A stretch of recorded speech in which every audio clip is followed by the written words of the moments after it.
Hi friends, I hope you're all happy and healthy. I included some of your lovely comments in this video. They made me so happy. I really need your support to reach 1,000 likes and 1,000 comments. If everyone who watches likes and comments, we can do it together. And if you're not part of our family yet, please subscribe. Thank you. Let's jump in now. My name is Michael Callahan, and I've been a park ranger for over 20 years. I've seen my fair share of strange things out here in the boundary waters of Minnesota. Wild animals behaving oddly, hikers claiming they saw ghosts, and even the occasional UFO sighting. But nothing, and I mean nothing, could have prepared me for what happened that winter. It was the coldest winter I'd ever experienced. The kind that bites through your skin no matter how many layers you wear. The kind where even your breath freezes mid-air, crystallizing into tiny ice particles that fall like microscopic daggers.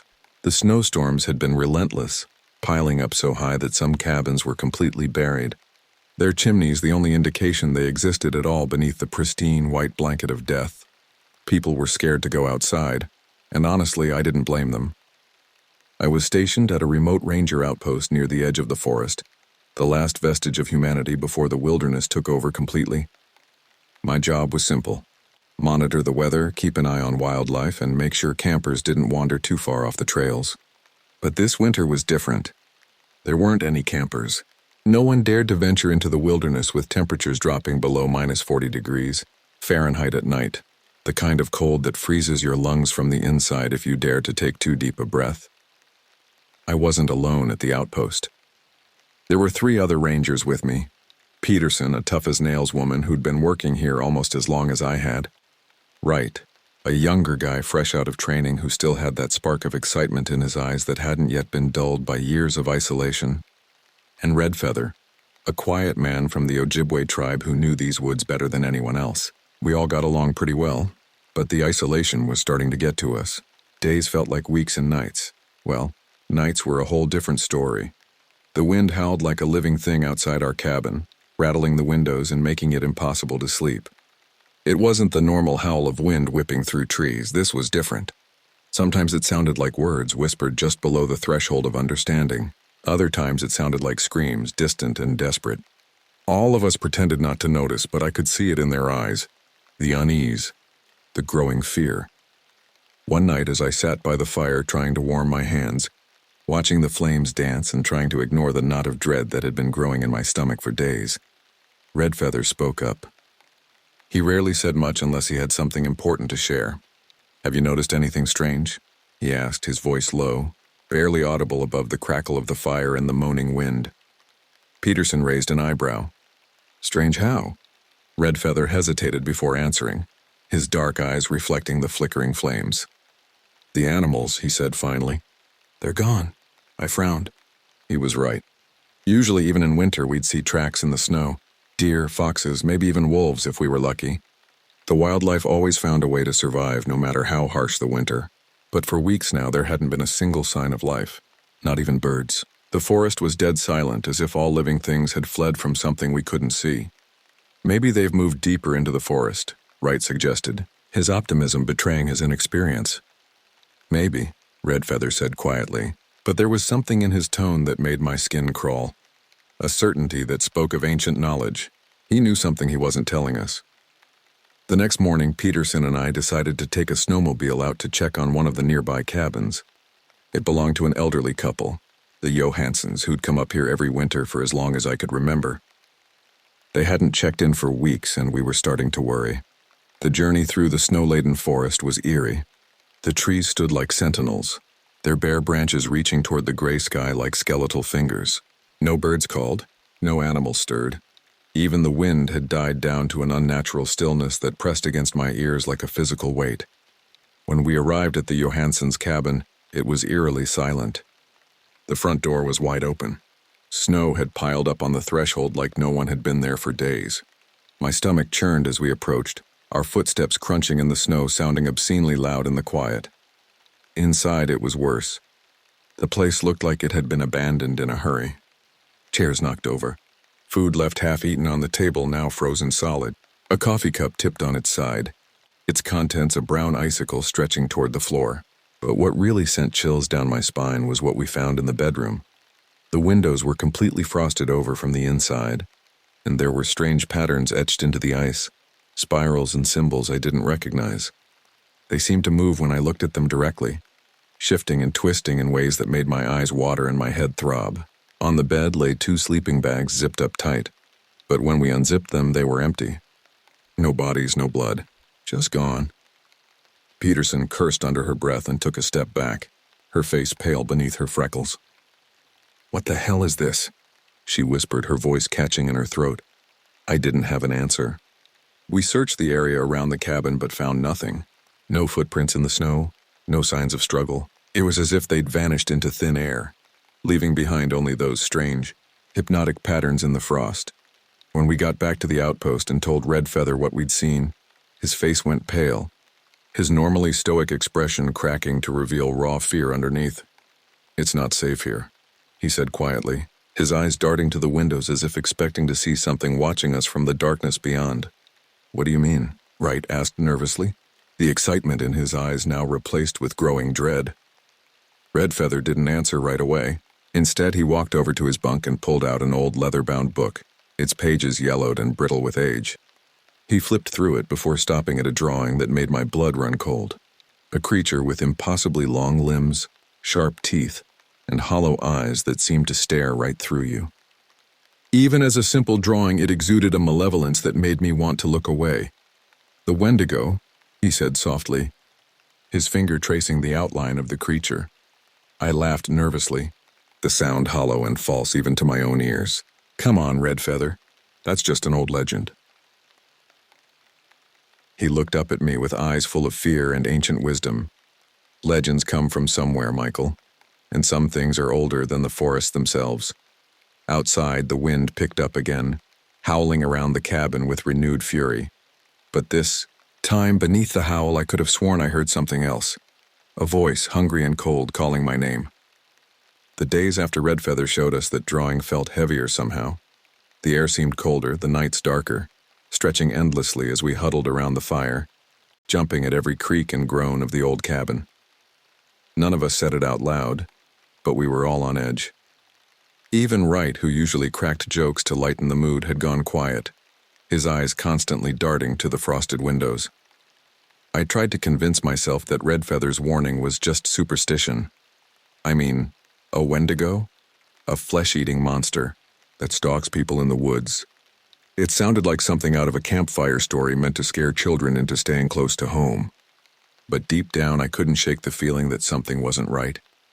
The empty cabin, the strange symbols in the frost, the eerie silence of the forest. It all painted a picture too disturbing to ignore. One night, as I tried to sleep, Redfeather's voice broke the silence.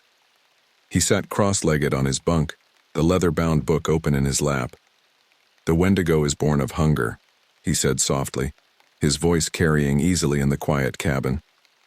"In the old days, when winters were harsh and food scarce, sometimes people would be driven to do terrible things to survive, eat what should not be eaten."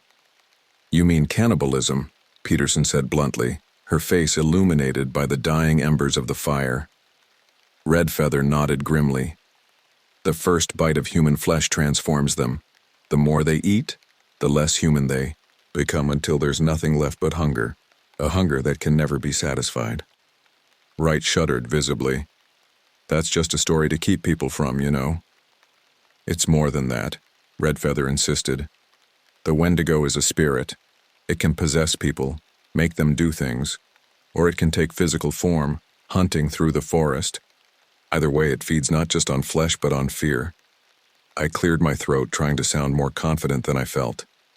"If, and that's a big if, there really is something out there, why now? Why here?" Redfeather's dark eyes met mine.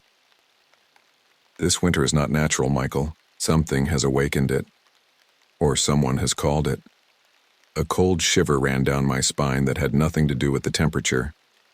Outside, the wind picked up, screaming around the corners of the cabin like a tortured soul. A few days later, Peterson and I went out again, this time to check on a wildlife monitoring station about 10 miles from our outpost. It was a small shed equipped with cameras and sensors to track animal movements. We hadn't gotten any data from it in weeks, and we figured the equipment might have frozen over. The ride there was uneventful, but as we approached the station, I noticed something strange. The snow around the shed was disturbed, like something had been pacing back and forth in front of it. But there were no footprints, just long, smooth trails in the snow, almost like something had been dragged, or like something with a body too, elongated to be human, had been slithering across the surface. Peterson saw it too. "What do you think made those?" she asked, her breath forming a cloud in front of her face. I shook my head, not wanting to voice the thoughts creeping at the edges of my mind. "Could be wind," I offered lamely. She didn't look convinced.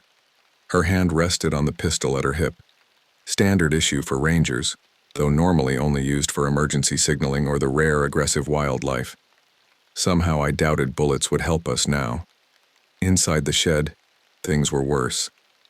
The cameras had been smashed to pieces, lenses shattered and wiring torn out in a frenzy. The sensors were ripped from their mounts, crushed beyond repair. It looked like someone or something had torn through the place in a rage, destroying everything with methodical savagery. "Animals don't do this," Peterson muttered, picking up a shattered camera. The casing had been crushed as if squeezed by a hand with inhuman strength. I bent down to pick up one of the broken lenses and noticed something strange. It looked like frost, but when I touched it, it felt sticky, almost like sap or resin. It clung to my fingers, unnaturally warm against my skin, and smelled vaguely of copper and rot, like blood left too long in the sun, though there was no sun to be found in this endless winter. "We should head back," I said quickly, wiping my fingers on my pants, my heart hammering in my chest. "This isn't normal." Peterson nodded, her face pale, all skepticism gone from her eyes. As we stepped outside, I swear I heard something, a faint whisper carried by the wind. It sounded like my name. "Michael." The voice was soft, almost tender, but with an undercurrent of hunger that made my skin crawl. I froze in place and turned to Peterson. "Did you hear that?" "Hear what?" she asked, her voice sharp with fear. I didn't answer. Instead, I scanned the tree line around us. The forest was still, too still, not even the sound of branches creaking in the wind or snow falling from laden boughs. Just empty, watchful silence. "Let's go," I said firmly, trying to keep the tremor out of my voice. The ride back to the outpost felt longer than usual. Every shadow seemed darker, every gust of wind louder. The trees loomed over us, their branches reaching down like clawed hands ready to snatch us from the snowmobile. More than once I caught glimpses of movement from the corner of my eye, tall, thin shapes moving between the trees with unnatural speed. But when I turned to look, there was nothing there. By the time we got back, I was practically shaking, my knuckles white from gripping the handlebars so tightly. Red Feather was waiting for us by the fire when we walked in, his dark eyes immediately reading the fear on our faces. "What did you see?" he asked simply. I hesitated before answering, not wanting to give voice to my fears. "The station was destroyed, and I heard something." Red Feather's expression hardened. "It's here." "What's here?" Wright asked nervously, looking between us. "The Wendigo," Red Feather said simply, his voice flat and certain. Peterson scoffed, though the sound lacked conviction. "You can't seriously believe that." Red Feather didn't argue with her. Instead, he pulled out his book again and flipped to another page, a map of the boundary waters marked with red dots in faded ink. "These are places where people have disappeared over the years," he explained. "Always during winters like this, always in groups." I leaned closer to look at the map and felt my stomach drop. One of those red dots was right where we were now, the Ranger outpost. According to the date scribbled beside it, the last disappearance here had been in 1978. An entire group of Rangers vanished without a trace. "That doesn't prove anything," Peterson said stubbornly, but her voice wavered. Red Feather sighed and closed the book. "You don't have to believe me," he said quietly, "but you should be careful." It's watching us now, learning our weaknesses, and it's patient. That night, as we sat around the fire trying to keep warm, Wright suddenly spoke up. his young face gaunt in the flickering light. "Do you guys ever feel like we're being watched?" he asked, his voice barely above a whisper. We all turned to look at him. "I mean it," he continued nervously. "Sometimes when I'm outside, it feels like there's someone just behind me. Like if I turned around fast enough, I'd see something." No one answered him right away, but I knew exactly what he meant because I'd felt it too. The prickling sensation on the back of my neck whenever I stepped outside into the snow, the feeling of eyes boring into me from the darkened tree line. The sense that something was always just out of sight waiting. Redfeather finally broke the silence. "It's hungry." "What do you mean?" Wright asked shakily. "The Wendigo is a spirit of hunger," Redfeather explained calmly. "It feeds on fear and flesh. The more afraid you are, the stronger it gets, and it's been hungry for a very long time." Peterson rolled her eyes but didn't say anything this time. I noticed her hand was trembling slightly as she stoked the fire. As I lay in my bunk that night staring at the frost-covered window above me, I couldn't stop thinking about what Redfeather had said. Was it possible? Could there really be something out there? Something ancient and hungry stalking us through the endless winter? Just as I started to drift off to sleep, I heard it again. The whispering voice from earlier, closer now, as if speaking directly into my ear. "Michael." I sat bolt upright, my heart pounding. The cabin was silent except for the soft breathing of my companions and the crackle of the dying fire. Outside, the wind had stopped completely, leaving an unnatural stillness that pressed against the windows like a physical presence, and on the frosted glass, illuminated by the pale moonlight streaming through, something was writing, invisible fingers tracing patterns in the ice. The same spirals and symbols we had seen in the Johansson's cabin, appearing one by one before my eyes. I wanted to scream, to wake the others, but my voice caught in my throat.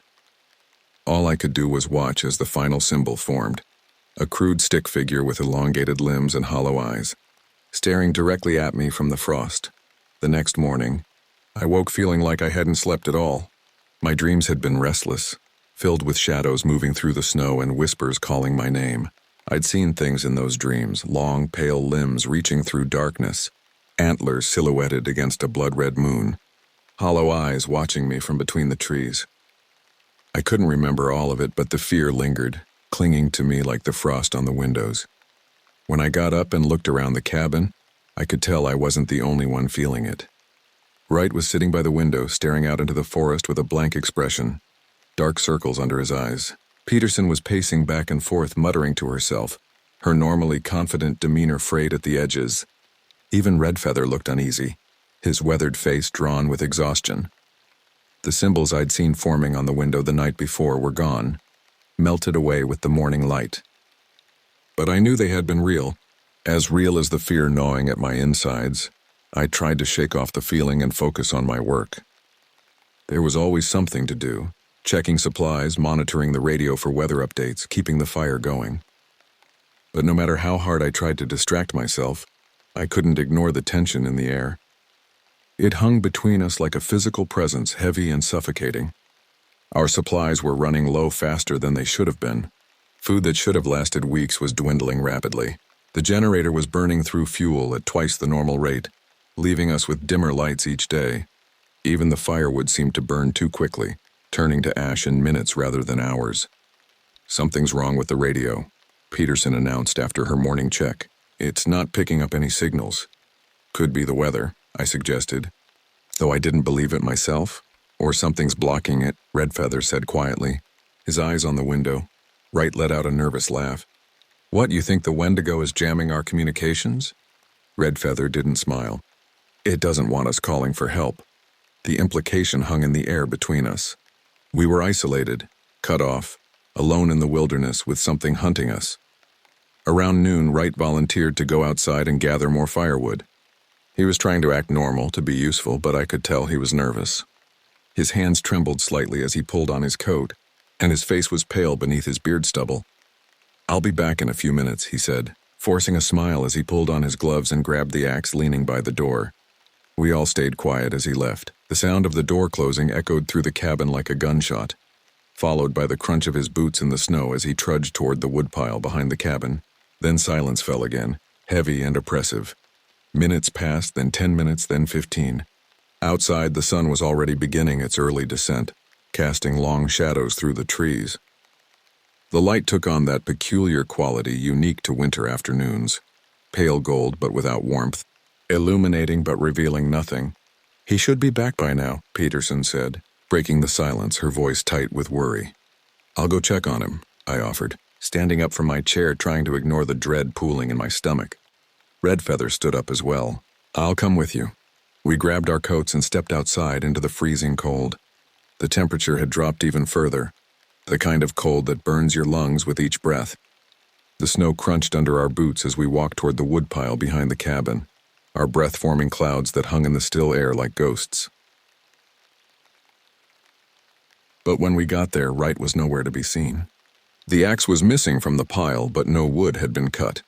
"No sign of Wright at all, right?" I called out, my voice shaky, sounding small and insignificant in the vast whiteness surrounding us. Wright, no answer. Just the hollow echo of my voice bouncing back from the surrounding trees. Redfeather knelt down and pointed at something in the snow, footprints leading away from the cabin and into the forest. They were deep and uneven, like Wright had been running, or being pursued. "Why would he go into the woods?" I asked aloud, my breath forming crystals in the freezing air. Redfeather didn't answer. He just started following the tracks, motioning for me to come with him. I hesitated, looking back at the cabin, our only shelter, our only safety, then followed, my hand instinctively resting on the pistol at my hip. We walked for what felt like hours, though it was probably only 20 minutes. The trees around us grew thicker, their bare branches reaching out like claws in the dim light. The forest felt alive in a way that had nothing to do with nature, alive and malevolent, watching our every move. The tracks led us deeper and deeper, becoming more erratic, with places where Wright had clearly fallen, leaving body-shaped depressions in the snow, before scrambling up to continue his desperate flight. The footprints led us to a clearing, and that's when we saw it. The snow in front of us was stained red. At first I thought it was blood, my heart seizing in my chest, but as we got closer, I realized it wasn't. It was frost-tinted with a strange reddish hue that shimmered in the light, spreading outward from the center of the clearing like a grotesque flower blooming in the snow. In the center of the clearing stood Wright's axe, buried deep in the ground as if someone had slammed it there with all their strength. But there was no sign of Wright. No body, no blood, no explanation for the axe or the crimson frost or the footprints that led here and then simply stopped. "What is this?" I whispered, my voice catching in my throat. Redfeather knelt down again and touched the red frost with his gloved hand. He closed his eyes for a moment, his lips moving in what might have been a prayer, before standing up and turning to me.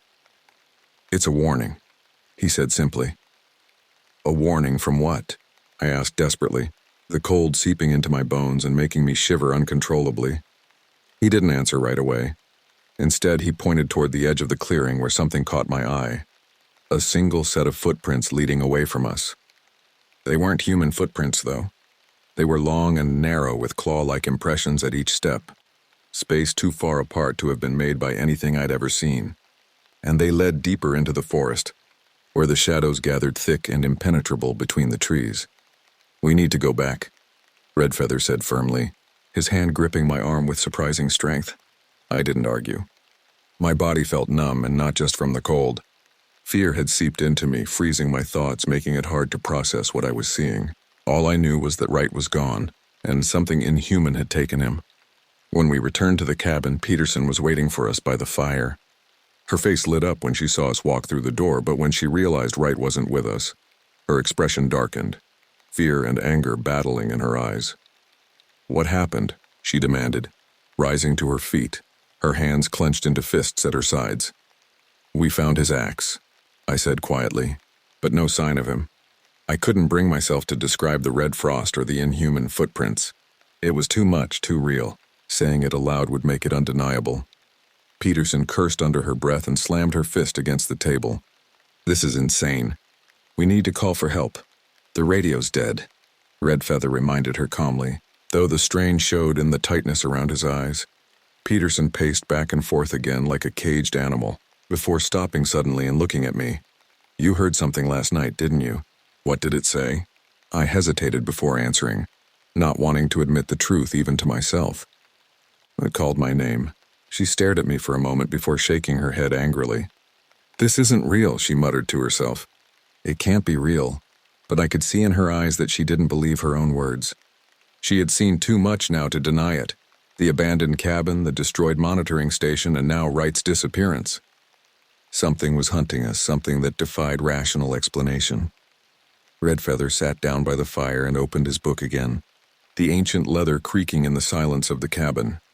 "The Wendigo doesn't just hunt its prey," he said softly, his finger tracing the words on the yellowed page. "It makes them lose their minds first, separates them from the group, makes them vulnerable." "Great," Peterson snapped sarcastically. "So now we're all going crazy."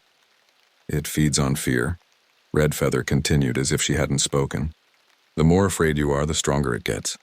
And it's patient. It can wait days, weeks before it strikes." I sat down beside him and stared into the flames of the fire, trying to make sense of everything that was happening. Wright was gone. Something unnatural had left those clawed footprints in the snow, and now Redfeather was telling us that fear itself was making things worse. I didn't know what to believe anymore, but as night fell and the darkness pressed against the windows once more, I found myself straining to hear that voice again, the voice that called my name with such terrible intimacy. And I found myself wondering if Wright had heard it too, calling him into the forest, luring him to his doom. Outside, the wind picked up, howling around the cabin with renewed fury. But beneath it I could hear something else now, a sound like laughter, cold and hungry, echoing through the endless night. That night, none of us slept well. Not even Peterson, who usually prided herself on being tough as nails. Every creak of wood or gust of wind outside made us jump like frightened rabbits. The darkness felt alive, pulsing with malevolent intent. I kept my eyes fixed on the ceiling above my bunk, afraid that if I looked at the windows I'd see those symbols forming again. Or worse, a pale face with hollow eyes staring back at me from the darkness. And then just before dawn, when the night was at its darkest and coldest, we heard it, a scream, long and piercing, that echoed through the forest like a dying animal calling out for help. It sounded like Wright's voice, raw with pain and fear, the kind of sound a human being should never make. The scream froze all of us in place. It was unmistakable. Wright's voice, sharp and desperate, cutting through the silence of the early morning. For a moment, none of us moved. We just stared at each other, wide-eyed, as the sound faded into the cold air outside, leaving behind an echo that seemed to reverberate in my skull.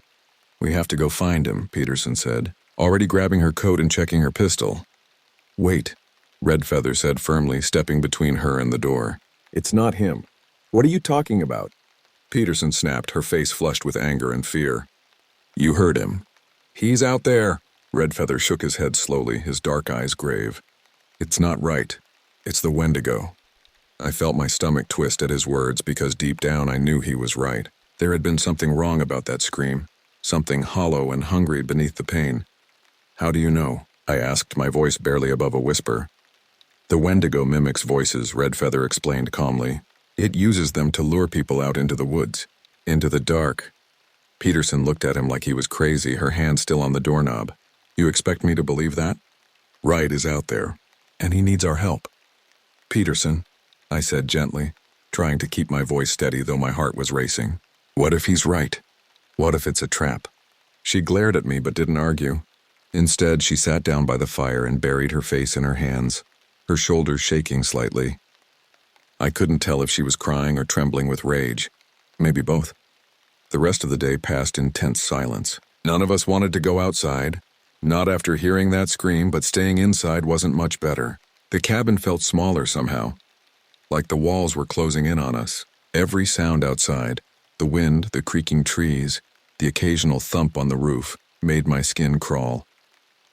By nightfall, the blizzard had picked up again, howling around the cabin with renewed fury. The radio was still dead, and the satellite phone I'd tried to use as a backup gave nothing but static. We were completely cut off from the outside world, trapped with something ancient and hungry circling our shelter. As we sat around the fire trying to keep warm, our faces gaunt in the flickering light, Peterson suddenly spoke up. "What happens if we don't stop it?" she asked, her voice hoarse from hours of silence. Redfeather looked up from his book. "It won't stop." "What do you mean?" I asked nervously, though part of me already knew the answer. The Wendigo is ancient, he explained, closing his book and setting it aside. It doesn't just kill people. It spreads its hunger. If it gets strong enough, it can turn others into Wendigos too.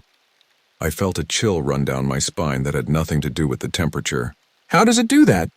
Redfeather hesitated before answering, his eyes fixed on the flames. Through hunger. It makes you feel a hunger nothing can satisfy. Not food, not warmth, nothing. Until there's only one thing that will feed it. Peterson scoffed. Well, that's comforting. Redfeather ignored her sarcasm and turned to me instead. Michael, you've heard it calling your name. I nodded slowly, my mouth suddenly dry. It's trying to get into your mind, he said quietly, to isolate you, make you vulnerable. I didn't know how to respond to that, so I just stared into the fire and tried not to think about it, tried not to hear that voice in my head calling me with such terrible longing. Later that night, as we all tried to sleep or pretended to, I heard something again, this time louder than before. Michael, it wasn't a whisper anymore. It was a voice clear as day coming from just outside the cabin door. A voice I recognized with a jolt of horror that sent ice through my veins. It was Wright's voice. I sat up in my bunk and looked around. Peterson was still asleep, or at least had her eyes closed, but Redfeather was awake, sitting by the window with his book in his lap, a troubled expression on his face. You hear it too? I asked softly. He nodded without looking at me. It's getting stronger. What do we do? I whispered, fighting the urge to cover my ears as the voice called again, more insistent this time. Redfeather turned to me with a serious expression. We wait. For what? For it to make its move. The next morning we woke up to find that something had happened during the night. The snow outside was covered in strange patterns. Spirals and symbols etched into the frost like someone had carved them with a knife. They surrounded the cabin in a perfect circle, almost like a barrier. What is this? Peterson asked as we stood outside staring at the markings, her breath forming clouds in the frigid air. It's marking its territory, Redfeather said grimly. Claiming us. Why does it toying with us? She demanded. Why not just attack? He didn't answer right away. Instead, he pointed toward the tree line where something caught my eye. A single figure standing in the distance, partially obscured by falling snow. At first, I thought it was Wright. But as I squinted through the snowstorm, I realized it wasn't him at all. The figure was tall and thin, unnaturally so, with limbs too long for its body and a head that appeared to be crowned with something like antlers. Its eyes caught the light strangely, glowing faintly in the dim morning light with a bluish phosphorescence that made my heart stutter in my chest. It's here, Redfeather said calmly, though I could hear the fear beneath his stoic tone. What do we do? Peterson asked nervously, her hand going to her pistol, though she must have known it would be useless against what faced us. Redfeather didn't answer right away. Instead, he pulled out a small pouch from his coat and began sprinkling its contents around the cabin, a mixture of herbs and ashes that smelled faintly of smoke and earth, cutting through the crisp winter air with its organic pungency.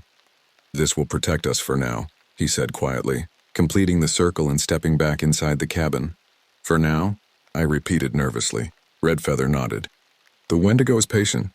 It will wait until we're weak, until fear or hunger drives us out. I didn't know what else to say, so I just followed him back inside and locked the door behind us, though I knew locks meant nothing to the thing watching us from the forest. That night was worse than any before it.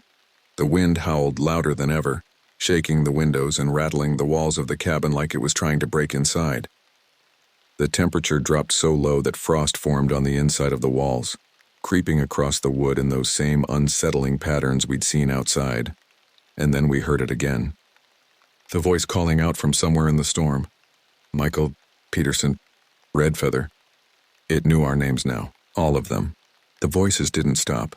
They called out to us all night, growing louder and more desperate with every passing hour. Sometimes it sounded like Wright. Other times it was voices I didn't recognize, perhaps the Johanssons or other victims from years past.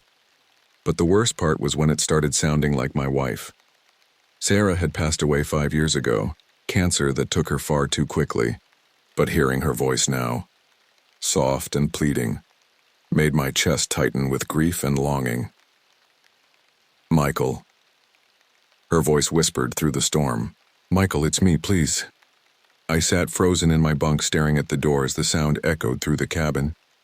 It felt so real, so much like her, that for a moment I almost got up, almost walked to the door and flung it open just to see her face one more time. The need was physical, a hunger that gnawed at my insides. "Don't listen to it," Redfeather said from across the room. His voice was calm but firm, like he knew exactly what I was thinking. "It's not her. It can never be her." I nodded slowly and forced myself to look away from the door, though Sarah's voice continued to call to me, increasingly desperate, increasingly angry as the night wore on. By morning, the storm had calmed down a little, but the tension inside the cabin was worse than ever. None of us spoke much as we ate breakfast, if you could call it that. We were running low on supplies, and all we had left were a few cans of beans and some stale crackers that tasted like sawdust in my mouth. "We need to do something," Peterson said suddenly, breaking the silence, her face haggard from lack of sleep. "What do you suggest?" I asked, rubbing my eyes, which felt like they were filled with sand. She hesitated before answering. "We go after it." Redfeather shook his head immediately. "That's exactly what it wants, so what?" Peterson snapped, her patience finally breaking. "We just sit here and wait for it to kill us one by one? Wait until we're too weak from hunger to fight back? Wait until it wears us down and drives us mad? Is that your plan?"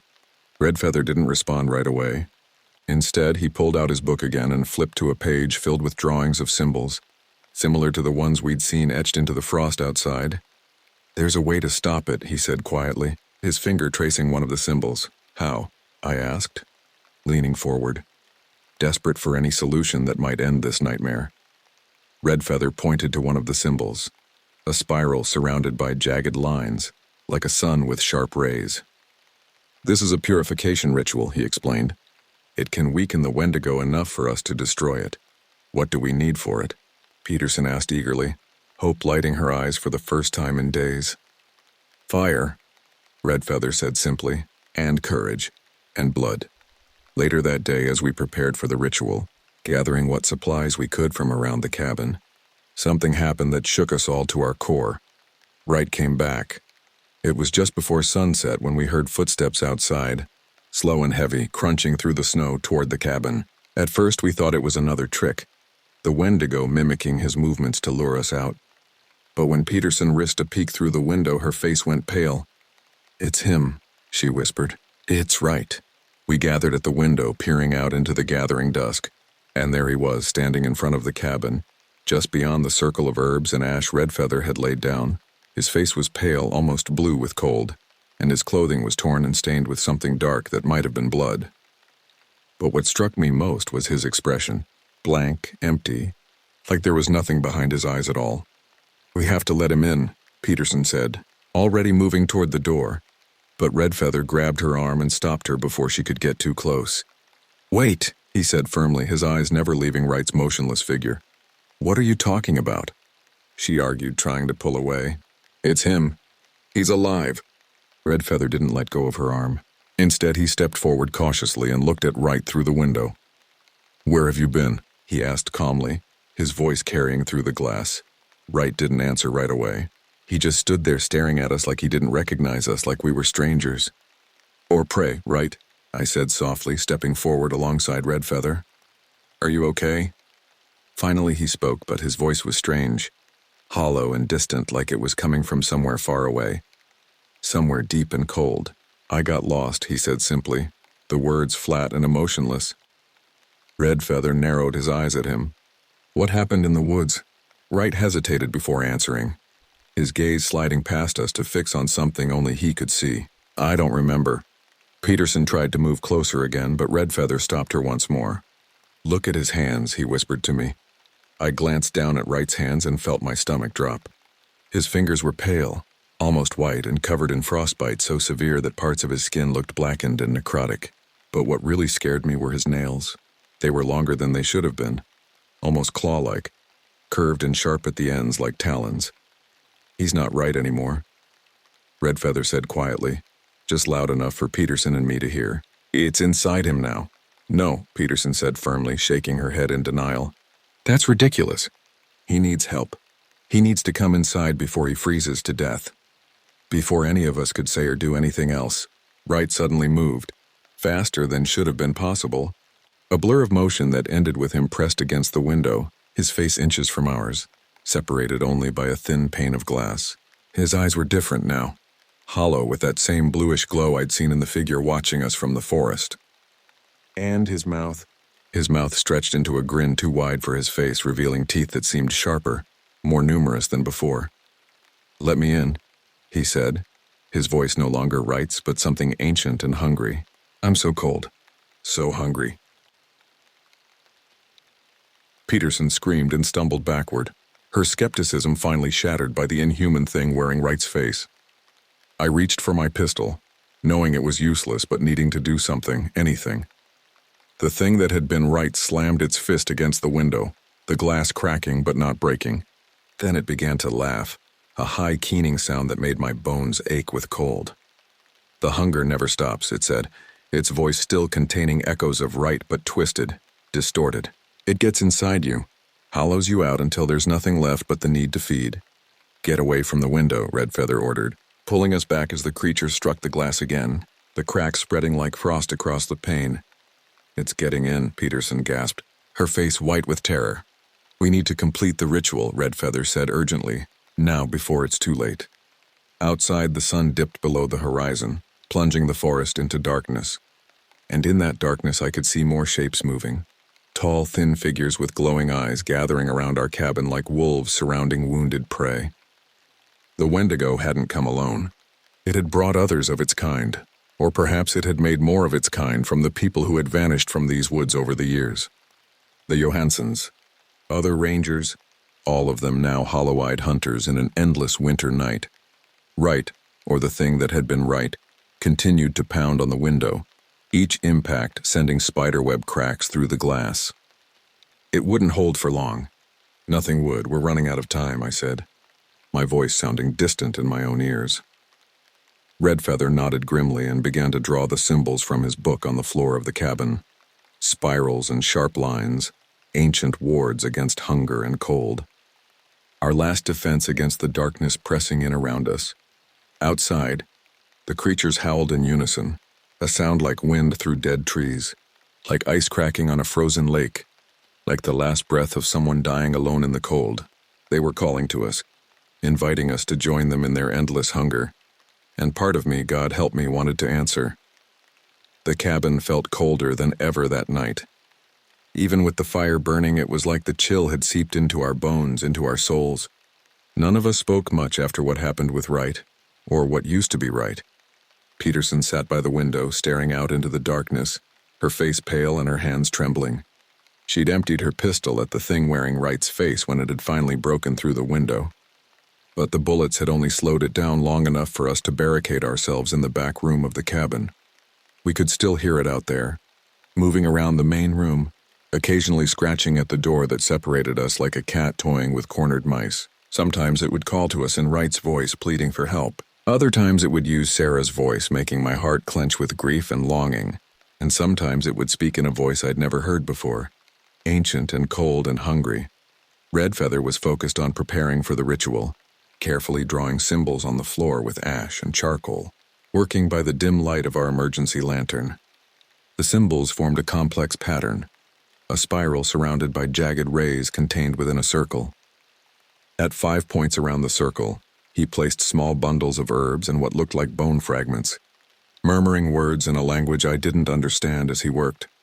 I tried to help him, but my hands were shaking so badly I could barely hold the chalk. The cold seemed to be getting worse, frost forming on the walls and ceiling of the small room, creeping toward us like grasping fingers. "What happens if this doesn't work?" I asked quietly, watching my breath form clouds in the freezing air. Redfeather paused for a moment before answering, his dark eyes meeting mine. "Then we don't make it through the night." His words hung in the air like a heavy weight. I didn't know what scared me more, the thought of facing the Wendigo or the possibility that we might already be too late, that we might already be claimed by it, marked for transformation into hollow-eyed hunters in the endless winter night. As midnight approached, Redfeather finished drawing the symbols and lit a small fire in the center of the circle, using a bundle of sage and cedar. The smoke filled the room with a sharp, earthy smell that seemed to cut through the icy air. momentarily pushing back the unnatural cold that had invaded our shelter. "This will keep it out for now," he said, gesturing to the symbols around us. "But we need to lure it closer if we're going to stop it." "How do we do that?" Peterson asked nervously, her eyes darting to the door where the scratching had stopped, replaced by an eerie silence that was somehow worse. Redfeather looked at me. "It's been calling your name," he said. "It wants you." I felt my stomach twist with fear. "You want me to go out there?" "No," Redfeather said firmly. "But you need to speak to it." "Call it here." I stared at him in disbelief. "Are you serious? What if it gets inside?" "It won't," he said confidently. "As long as we stay inside this circle, we're safe. The symbols will hold it back." I wasn't so sure about that, but I didn't have a better plan. So I took a deep breath, stepped to the edge of the circle, and shouted into the darkness beyond the door. "Come on," I yelled, my voice cracking slightly. "I know you're out there. Show yourself!" For a moment there was nothing but silence. Then slowly I heard it, the sound of footsteps approaching the door.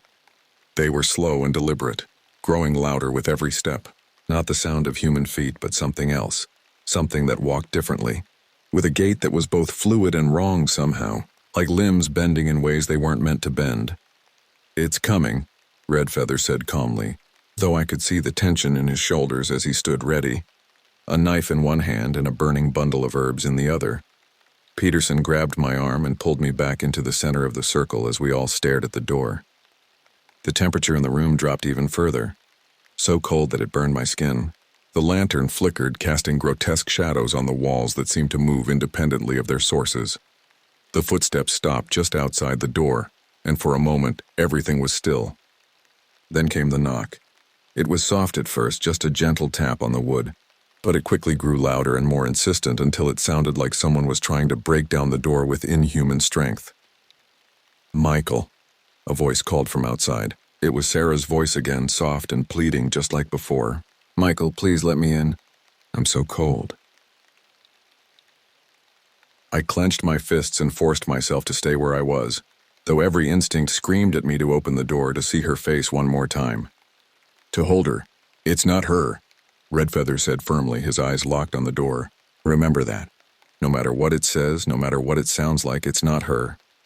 The pounding on the door grew louder, the wood beginning to splinter under the force of the blows. And then the voice changed, becoming something inhuman, a rasping, gurgling sound like water running beneath ice. "We are hunger," it said, its voice echoing strangely in the small room. "We are cold. We are forever." The door exploded inward in a shower of splinters, and there it stood, the Wendigo in all its terrible glory. It was tall, so tall it had to stoop to enter the room, its limbs elongated and jointed in too many places. Its skin was a pale bluish white, stretched tight over its bones like a drum, and its face. God, its face was barely human anymore. Hollow eyes glowing with that unnatural phosphorescence, a mouth too wide filled with needle-like teeth, and atop its head, a crown of antlers that scraped the ceiling as it moved. Behind it, I could see more shapes moving in the darkness of the outer room. Wright, or what had been Wright, and other figures, all with the same hollow eyes and hungry expressions. But the Wendigo itself was different. Older, more powerful, the source of the hunger that had consumed the others. "Now," Redfeather shouted, throwing his bundle of burning herbs at the creature's feet.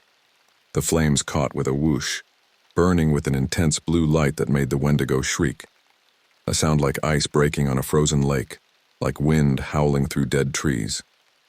It recoiled from the fire but didn't retreat, instead circling the edge of our protective symbols, testing for weaknesses. "Keep the fire going," Redfeather instructed, his voice calm despite the horror facing us. "The ritual will work as long as the flames burn." Peterson and I fed the central fire with the prepared bundles of herbs, the smoke growing thicker and more aromatic, filling the room with a haze that seemed to keep the creatures at bay. Redfeather began to chant, his voice rising and falling in a rhythm that made my ears ring and my vision blur slightly. The Wendigo circled us, its movements fluid and unnatural, like a predator studying its prey. It spoke again, its voice now a chorus of all the people it had taken. Wright, the Johanssons, Sarah, all of them speaking through its mouth in a terrible cacophony. "You will join us," it said, its hollow eyes fixed on me. "You will know the hunger. You will hunt with us in the endless winter. Don't listen, Redfeather warned, not breaking his chant. It lies. It can only take you if you let it in. The ritual continued, the smoke growing thicker, the fire burning hotter. The symbols on the floor began to glow with an inner light of their own, pulsing in time with Redfeather's chants. The Wendigo seemed agitated now, moving faster around the circle, occasionally lunging toward us only to be repelled by an invisible barrier created by the symbols. It's working, Peterson whispered, hope breaking through the fear in her voice. But then something happened that none of us expected. The Wendigo stopped its pacing and stood completely still, its hollow eyes fixed on Peterson. And then it spoke again, this time in a voice I didn't recognize, a man's voice, deep and warm. "Jenny," it said softly. "Jenny, it's me. It's Dad." Peterson went rigid beside me, her face draining of all color. "Daddy?" she whispered, her voice small and childlike. "Don't listen," I said urgently, grabbing her arm. "It's not him. It's trying to trick you." But there was something in her eyes, a longing, a hunger of her own, something I recognized because I'd felt it too when I heard Sarah's voice. "Jenny, I've missed you so much," the Wendigo continued, its voice a perfect imitation of someone it had no right to know. "Come with me. It doesn't hurt anymore. I'm not sick anymore." Peterson took a step toward the edge of the circle, her eyes fixed on the creature as if in a trance.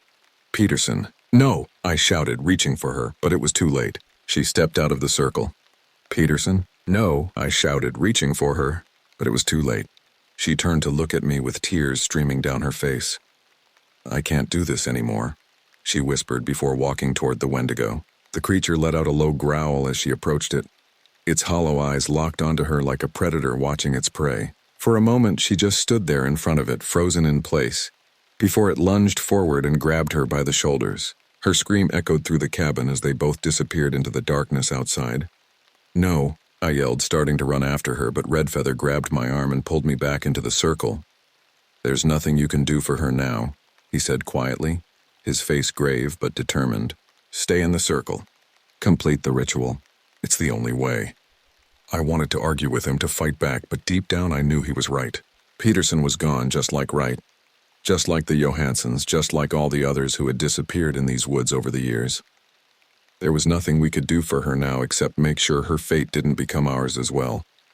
For what felt like hours after that, we stayed huddled inside our circle while Redfeather continued his chants. The Wendigo circled us like a wolf stalking its prey, snarling and clawing at our barriers but never crossing them. Sometimes it would take Peterson's form, calling to us in our voice. Other times it would appear as Wright or Sarah, or people I didn't recognize, all of them begging us to join them, to end our resistance, to give in to the hunger. But we held firm, feeding the fire, maintaining the circle, even as our strength began to wane and the cold seeped deeper into our bones. Outside, the storm raged on, shaking the cabin with its fury. Or perhaps it was the Wendigo and its transformed victims, trying to tear down our shelter plank by plank. Finally, as dawn began to break over the horizon, sending pale gray light filtering through the cracks in the walls, Redfeather's chant reached a crescendo. He shouted a final phrase in that ancient language, his voice cracking with the effort, and threw the last of the herbs into the fire. The flames shot upward, touching the ceiling before spreading outward in a wave of blue-white light that filled the room. The Wendigo let out an ear-piercing scream before vanishing into thin air, leaving behind nothing but silence and frost-covered walls. The other shapes that had gathered outside our circle, Wright, Peterson, and the others disappeared as well, melting away like snow in the sun. "It's gone," Redfeather said quietly as he slumped to his knees in exhaustion. "For now." I helped him to his feet, both of us trembling with cold and fatigue. Outside, the storm had stopped and sunlight was beginning to break through the clouds for the first time in weeks. The unbearable cold that had gripped the forest seemed to be receding, the ice on the windows already beginning to melt in the morning light. "Is it over?" I asked, hardly daring to hope. Redfeather shook his head slowly. "The ritual banished it, weakened it, but it will return. The Wendigo is ancient. It cannot truly die. It can only be sent back to the darkness from which it came. And the others? Peterson, Wright." His eyes were sad as he met my gaze. "They're gone. Their bodies may still walk these woods, but their souls..." He trailed off, leaving the rest unsaid. We gathered what supplies we could salvage from the destroyed cabin and began the long trek back to civilization. The forest seemed different now, quieter but not with the unnatural silence of before. I could hear birds again and the distant howl of a wolf that sounded blessedly normal. Life returning to the woods as the Wendigo's influence receded, but even as relief washed over me, I couldn't shake the feeling that this wasn't truly over. That somewhere out there in those frozen woods it was still waiting, weakened but not defeated, watching, hungry, patient. And in the deepest part of the night, when the wind whistles through the trees and temperatures plummet, I sometimes think I can still hear it, a voice calling my name with terrible longing, inviting me to join the hunt in the endless winter night. I know now why Redfeather carried that book with him, why he knew so much about the Wendigo. He had faced it before, perhaps many times over the years, a guardian standing watch against an ancient hunger that never truly dies. As for me, I've requested a transfer to a ranger station in Arizona, somewhere hot and dry, where the only thing I have to worry about is wildfires and the occasional lost hiker. But no matter how far south I go, no matter how warm the sun, I can never quite shake the cold that settled into my bones during those terrible days in the Boundary Waters. And sometimes, in my dreams I see them, Peterson and Wright and all the others, their eyes hollow and hungry, moving through an endless snowfall, hunting, always hungry.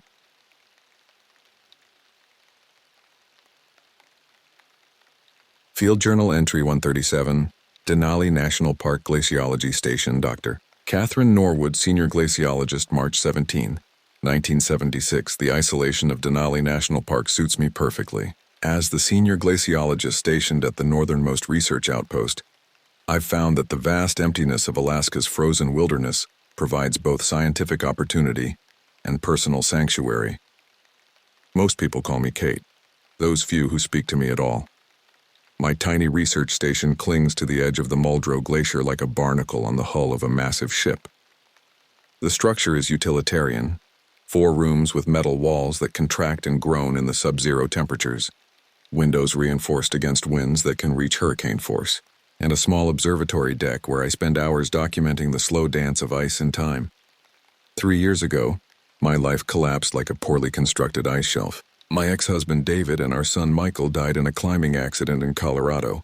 The weather turned suddenly, as mountain weather does, and while I was up here studying glacial retreat patterns, they were being buried beneath tons of snow and rock. The rescue team found them 3 days later, frozen together in a final embrace. I've spent every day since wondering if I could have saved them had I been there. That guilt has become part of me, crystallizing around my heart like permafrost, so now I bury myself in my work, far from anyone who might care about me. It's easier this way. The winter thaw has come faster than anyone expected this year. By early March, snow was already melting at record speed, exposing strange ice formations across the valley floor. The scientific community is buzzing with theories about accelerated glacial retreat, but something about these formations troubles me on a visceral level. This morning, I ventured out to photograph one of these structures. Tall spires of ice that resembled frozen waves crashing toward the sky. The patterns were unlike anything I'd documented in 15 years of glaciology. The ice didn't fracture along expected crystalline structures. Instead, it seemed almost organic, as though it had grown rather than formed. The striation patterns reminded me of muscle tissue viewed under a microscope. My days follow a predictable pattern.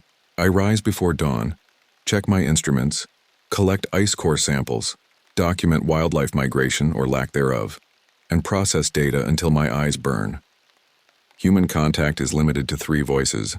Marcus Holden, the park's radio operator stationed at headquarters 50 miles south, checks in every evening at precisely 7 p.m.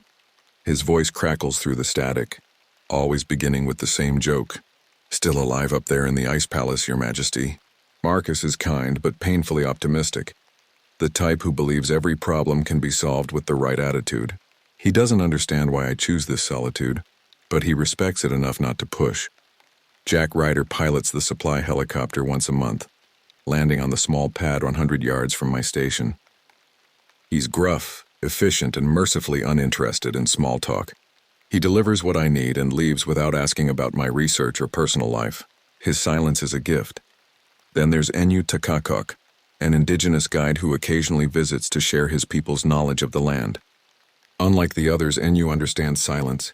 He speaks softly but carries wisdom that demands attention. During his last visit, as we watched the aurora dance overhead, he told me something that continues to haunt me. These mountains have secrets older than time itself. Some should remain buried beneath the ice, and something feels wrong about this thaw. The air carries a metallic tang that burns the back of my throat, and the wildlife has grown unnaturally scarce. Yesterday I noticed the valley was completely silent. No birds singing, no foxes darting across the snow, no sign of the caribou herds that typically migrate through this area in early spring. Even the ever-present wind seemed to hold its breath. Natural cycles fluctuate, of course, that's basic ecology. But in 15 years of field research, I've never experienced such complete absence of wildlife. It's as though every living creature suddenly decided to evacuate. At night, the silence is even more oppressive. The wind whispers around the corners of my station with a voice that sometimes sounds disturbingly like my son's. I find myself straining to hear what it's trying to tell me, only to be met with emptiness that rings in my ears until I force myself to sleep. My research equipment has been acting strangely, too. Temperature sensors show bizarre fluctuations, dropping 20 degrees in areas where the ice is actively melting. Seismic monitors detect microtremors that don't match any known geological pattern. It's as though the glacier itself is shivering. I've reported these anomalies to the National Science Foundation, but they've dismissed my concerns as equipment malfunctions. Perhaps they're right. Maybe isolation is finally corroding my scientific objectivity.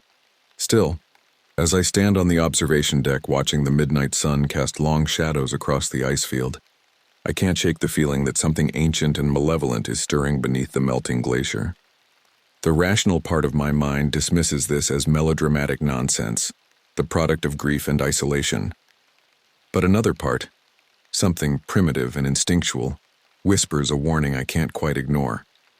Tomorrow I'll venture deeper into the valley to investigate the unusual ice formations.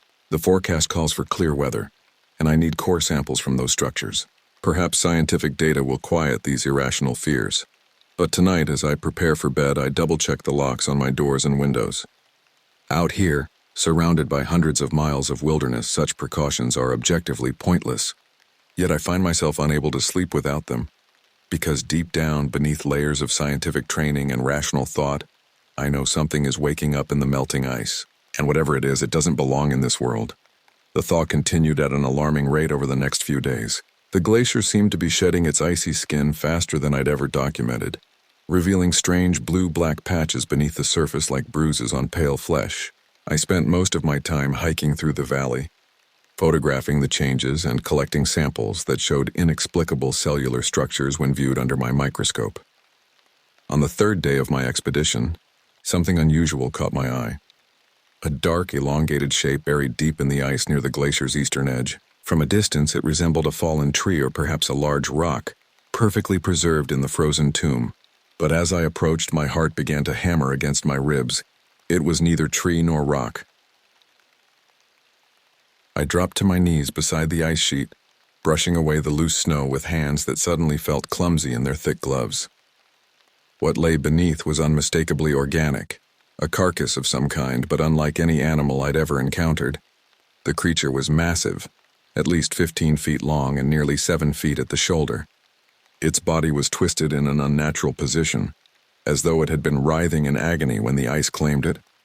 The visible skin had a strange bluish-black tint that seemed to shimmer with iridescence even beneath layers of frozen water. I fumbled with my camera, trying to steady my trembling hands as I adjusted the focus. Through the viewfinder, I could see details that made my stomach clench. The creature's limbs were disproportionately long and muscular, ending in hooked claws that resembled surgical scalpels more than natural appendages. Each claw was serrated along one edge and looked capable of slicing through steel. Its head was broad and flat, with a pronounced ridge running from snout to crown. Deep-set eye sockets housed frozen orbs the color of Arctic ice, with vertical pupils like a cat's. But it was the mouth that made me recoil, a gaping maw filled with row upon row of teeth resembling shattered glass, each one translucent as though formed from ice itself. The creature's anatomy defied classification. It possessed features of both predatory mammals and reptiles, yet belonged to neither category. I estimated it weighed at least 1,200 pounds in life, with a skeletal structure unlike anything in the fossil record. As I photographed the specimen, a disturbing thought took root in my mind. The ice surrounding the creature was old, possibly tens of thousands of years old based on depth and composition. Yet the organic material showed no signs of decomposition beyond what might be expected after a few weeks. It was as though time itself had been suspended around this thing. More unsettling still, the ice immediately surrounding the carcass was different, denser, darker, with a crystalline structure that resembled frozen blood vessels radiating outward from the body. It was almost as if the creature had altered its environment even in death. I radioed Marcus immediately, my voice higher and tighter than I intended. "Marcus, I found something unusual in the Eastern Quadrant." His voice crackled through the static, calm and curious. "Sounds like you've got yourself a mystery there, Kate. What kind of unusual are we talking about?" "Biological. A preserved specimen in the ice. Large, much larger than any known native species. I can't even begin to classify it. You sure it's not just some weird bear, maybe deformed by the preservation process?" "No," I replied firmly. "This isn't a bear. It's something else entirely. I need a team out here. Paleontologists, cryptozoologists, whatever you can arrange." Marcus promised to alert the Park Service and send someone to investigate. But with the abnormal thaw causing flooding downstream and stretching resources thin, I knew it could be days before anyone arrived. In the meantime, I collected ice samples from around the specimen and marked the location with survey flags. As the Arctic sun began its leisurely descent toward the horizon, I noticed something odd about the ice encasing the creature. Hairline fractures had appeared along its length, radiating outward like a spiderweb. I was certain they hadn't been there when I'd first discovered the specimen hours earlier. The wind picked up as I made my final measurements, carrying with it a sound I couldn't quite identify. Something between a whistle and a moan, originating from somewhere within the glacier itself. The temperature dropped suddenly, my breath crystallizing in front of my face despite the fact that it was nearly May. I hurried back to my station as darkness fell, an irrational dread dogging my footsteps. Once inside, I uploaded my photographs to the computer and began analyzing the samples I'd collected. Under the microscope, the ice revealed structures that resembled cellular material, not fossilized remains, but intact cells with nuclei and what appeared to be mitochondria. Impossible for something so ancient. That night, as I sat reviewing the photos, I heard something outside, a low rumbling that made the station's walls vibrate. At first, I dismissed it as wind, but it came again, deeper and more guttural, sending chills down my spine. I grabbed my flashlight and stepped outside, scanning the perimeter. The beam reflected off the snow, creating a disorienting glare that made it difficult to see clearly. The temperature had dropped another 15 degrees, unusual even for this region, and the air felt heavy, charged with an almost electrical energy. That's when I noticed them. Tracks leading away from the site where I'd discovered the creature. Massive impressions in the snow, each one at least twice the size of my boot prints. The stride length was impossibly long, nearly 8 feet between prints. Whatever made them was bipedal but moved with an unnatural gait. I followed the tracks across the ice field, my flashlight beam dancing ahead of me until I reached the spot where I'd found the carcass. My survey flag still stood in a precise circle, but the center was empty. The creature was gone. The ice where it had been entombed had melted completely, leaving behind a pool of liquid that couldn't possibly be water. It was too viscous, too dark, and it moved with an almost purposeful undulation when my flashlight beam touched it. The liquid shimmered with the same iridescent quality I'd observed on the creature's skin. The tracks led away from this pool and continued northward, disappearing into the darkness beyond the reach of my light. I considered following them, but stopped myself. Whatever had made those tracks was moving fast, covering ground with a speed that suggested predatory intent. I backed away slowly, keeping my light trained on the strange liquid pool.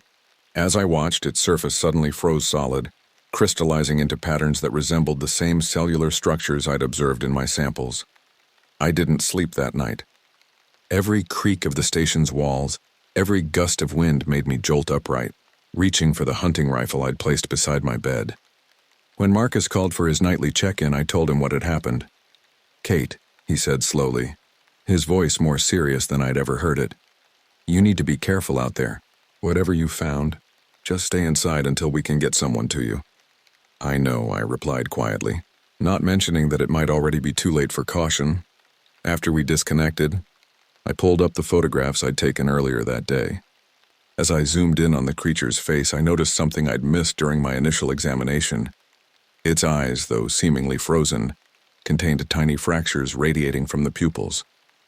In the last photograph, taken just before I left the site, those fractures had expanded, almost as if the eyes had been preparing to open. The next morning, Enyu Takakok arrived unexpectedly at my station. He rarely ventured this far into the wilderness unless something important demanded his attention. His weathered face was drawn tight with tension, eyes darting nervously to the windows as though expecting something to crash through the glass at any moment. "You found something," he said simply, not a question. I nodded and showed him one of the photographs on my camera's display screen. His breath caught audibly as he stared at the image of the creature. He touched the screen with trembling fingers, tracing the outline of the thing's elongated limbs and jagged teeth. "That's Tornet," he said finally, his voice barely above a whisper. "Tornet? It's an old story. Very old." Enyu settled into a chair, his gaze never leaving the camera screen. "My people believed there were predators here long before humans, giants who lived within the ice and hunted during warm seasons, then returned to sleep when winter came. The elders called them Tornet, the cold hunters." I wanted to dismiss his words as folklore, just another indigenous legend born from the harsh realities of Arctic survival. But something in his tone made me hesitate. The fear in his eyes wasn't the abstract dread of ancient myths. It was immediate and visceral. "The stories say they cannot be killed by blade or bullet," Enyu continued. "Their flesh is like ice itself. It melts and reforms, heals any wound. They hunt not just for hunger, but for pleasure. They take their prey back to their frozen dens and keep them alive, feeding slowly over many weeks." A chill ran through me that had nothing to do with the temperature. Enyu, the creature I found, was dead. Frozen in the ice. He shook his head slowly. "Not dead. Never dead. Only sleeping. When the ice melts, they wake. That's not possible. Nothing could survive being frozen solid for thousands of years. They are not like animals you study, Catherine." It was the first time he'd ever used my full name. "They are not like anything else on Earth. They remember the time before humans when the world was covered in ice. They hate us for bringing warmth to their hunting grounds." Before leaving, Enyu looked me straight in the eye and said one last thing. "Be ready. It will come for you now. It knows you have seen it." The next few days were a blur of tension and unease. I couldn't stop thinking about the creature. Tornet, as Enyu had called it. The tracks I'd found haunted my thoughts, and the eerie silence in the valley only deepened. It felt as though the entire landscape was holding its breath, waiting for something terrible to unfold. I tried to focus on my work, but even the familiar routines of sample collection and data analysis felt wrong. The ice cores I extracted contained strange anomalies. Microscopic structures that resembled nerve cells, but with crystalline components integrated into their structure. The wildlife remained conspicuously absent. Not a single bird or mammal in sight. The weather grew increasingly erratic. Sudden gusts of Arctic wind would sweep through the valley without warning, carrying with them a sound like distant screaming. The temperature fluctuated wildly, dropping 40 degrees in minutes, then rising again just as rapidly. At night, I'd hear faint noises outside the station, scraping sounds like claws dragging across metal, and rhythmic thumping that resembled massive footsteps circling my shelter. I told myself it was just my imagination, my mind manufacturing threats from Enyu's stories. But deep down I knew better. On the fourth evening after discovering the creature, I received alarming news over the radio. Jack Ryder's helicopter had crashed while attempting to deliver supplies to another research station 20 miles south. When rescuers finally reached him hours later, he was barely alive and suffering from severe frostbite, despite having been equipped with cold weather survival gear. According to Marcus, Jack kept muttering the same phrases repeatedly while the medical team treated him. Ice that moves and storm with eyes. His condition was critical, with frostbite so severe that doctors predicted he would lose several fingers and possibly both feet. "Kate," Marcus said, his voice tight with concern. "Jack swears something chased him. Said the sky cleared, then this thing appeared on the ice below. Nearly 12 feet tall, he said. Moved so fast he could barely keep track of it. Then this localized blizzard formed around the helicopter. like the storm was following him. The instruments froze solid and he went down. I felt my blood run cold. "When is the rescue team coming for me?" A long pause. "That's the thing, Kate. With Jack's chopper down and the thaw causing flooding downriver, all resources are diverted to evacuation efforts. It could be a week, maybe more." That night was worse than any before. The noises outside grew louder, scraping sounds mixed with low growls that seemed to come from all directions at once. At one point, I heard something tapping on the walls of the station in a steady rhythm, almost like Morse code. It didn't make any sense, but it sent chills down my spine. I slept with my rifle across my lap, waking at every sound. Around 3 a.m., the temperature inside the station plummeted so rapidly that my breath frosted in the air despite the heaters running at full capacity. The windows developed a layer of ice on the inside, forming patterns that looked disturbingly like staring eyes. Then, just before dawn, I saw it. I was checking the perimeter sensors when I spotted movement on the far side of the glacier. At first, it was just a shadow, something tall and unnaturally thin moving between the ice formations. My heart pounded against my ribs as I raised my binoculars to get a closer look. The creature stood at least 12 feet tall, its bluish skin almost luminescent against the white snow. Its body was lean but powerfully built, with elongated limbs that ended in the same vicious claws I'd seen in the ice. It moved with an unnatural grace, gliding across the frozen terrain as though weightless. For a moment it stopped and turned its head in my direction. I froze, barely breathing as its deep-set eyes scanned the area. The eyes glowed with a pale blue light, like bioluminescent algae in deep ocean trenches. I don't know if it saw me, but after several seconds that felt like eternity. It disappeared into the shadows between ice formations, moving with impossible speed. I ran back to the station and locked every door and window, my hands shaking so badly that it took 3 attempts to secure the main entrance. The radio crackled with static when I tried to contact Marcus, the interference so severe that I could barely make out his voice. "Marcus," I said as soon as the connection stabilized. "It's alive." "What do you mean alive?" His voice sounded distant, breaking up between bursts of static. "The creature, the one from the ice. It's awake and it's out there right now." Marcus tried to calm me down, but there wasn't much he could do from 50 miles away. He promised to send help as soon as possible, but we both knew that with the current crisis, I was effectively on my own. That afternoon, strange clouds began gathering over the glacier, roiling masses of vapor that moved against the prevailing winds. They formed shapes that resembled massive hands reaching down toward the ice field.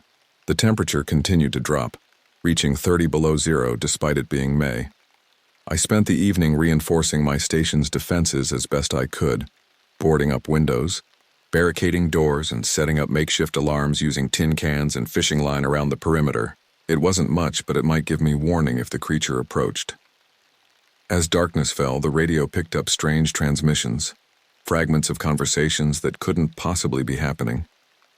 I heard voices speaking in languages I didn't recognize, interspersed with what sounded like my son Michael's laughter. When I tried to contact Marcus, all I got was a continuous loop of someone whispering my name, over and over again. I knew then that I was truly alone against whatever had awakened in the ice. Desperate for answers, I decided to explore the ice caves Enyu had mentioned during one of his earlier visits. He'd told me they were sacred places where his ancestors sought shelter during harsh winters, their walls inscribed with the history of his people. If Tornet was part of their stories, perhaps there was something in those caves that could help me understand what I was facing. I set out at dawn, armed with my rifle, useless as it might be according to Enyu, several flares, and a backpack containing emergency supplies. The morning was unnaturally still, the air so cold it burned my lungs with each breath. My footsteps echoed across the frozen landscape, the only sound in a world gone silent. The entrance to the caves was partially hidden beneath a shelf of overhanging ice, a dark mouth exhaling plumes of vapor into the frigid air. I activated a flare and stepped inside, the red glow casting dancing shadows across walls of ancient ice. The temperature dropped immediately as I ventured deeper, far colder than the ambient air outside should allow. My breath emerged in thick clouds that hung motionless before slowly crystallizing and falling to the ground like snow. The walls around me glittered with frozen crystals that reflected my light in hypnotic patterns, creating the disorienting sensation that the entire cavern was somehow alive. watching me with countless faceted eyes.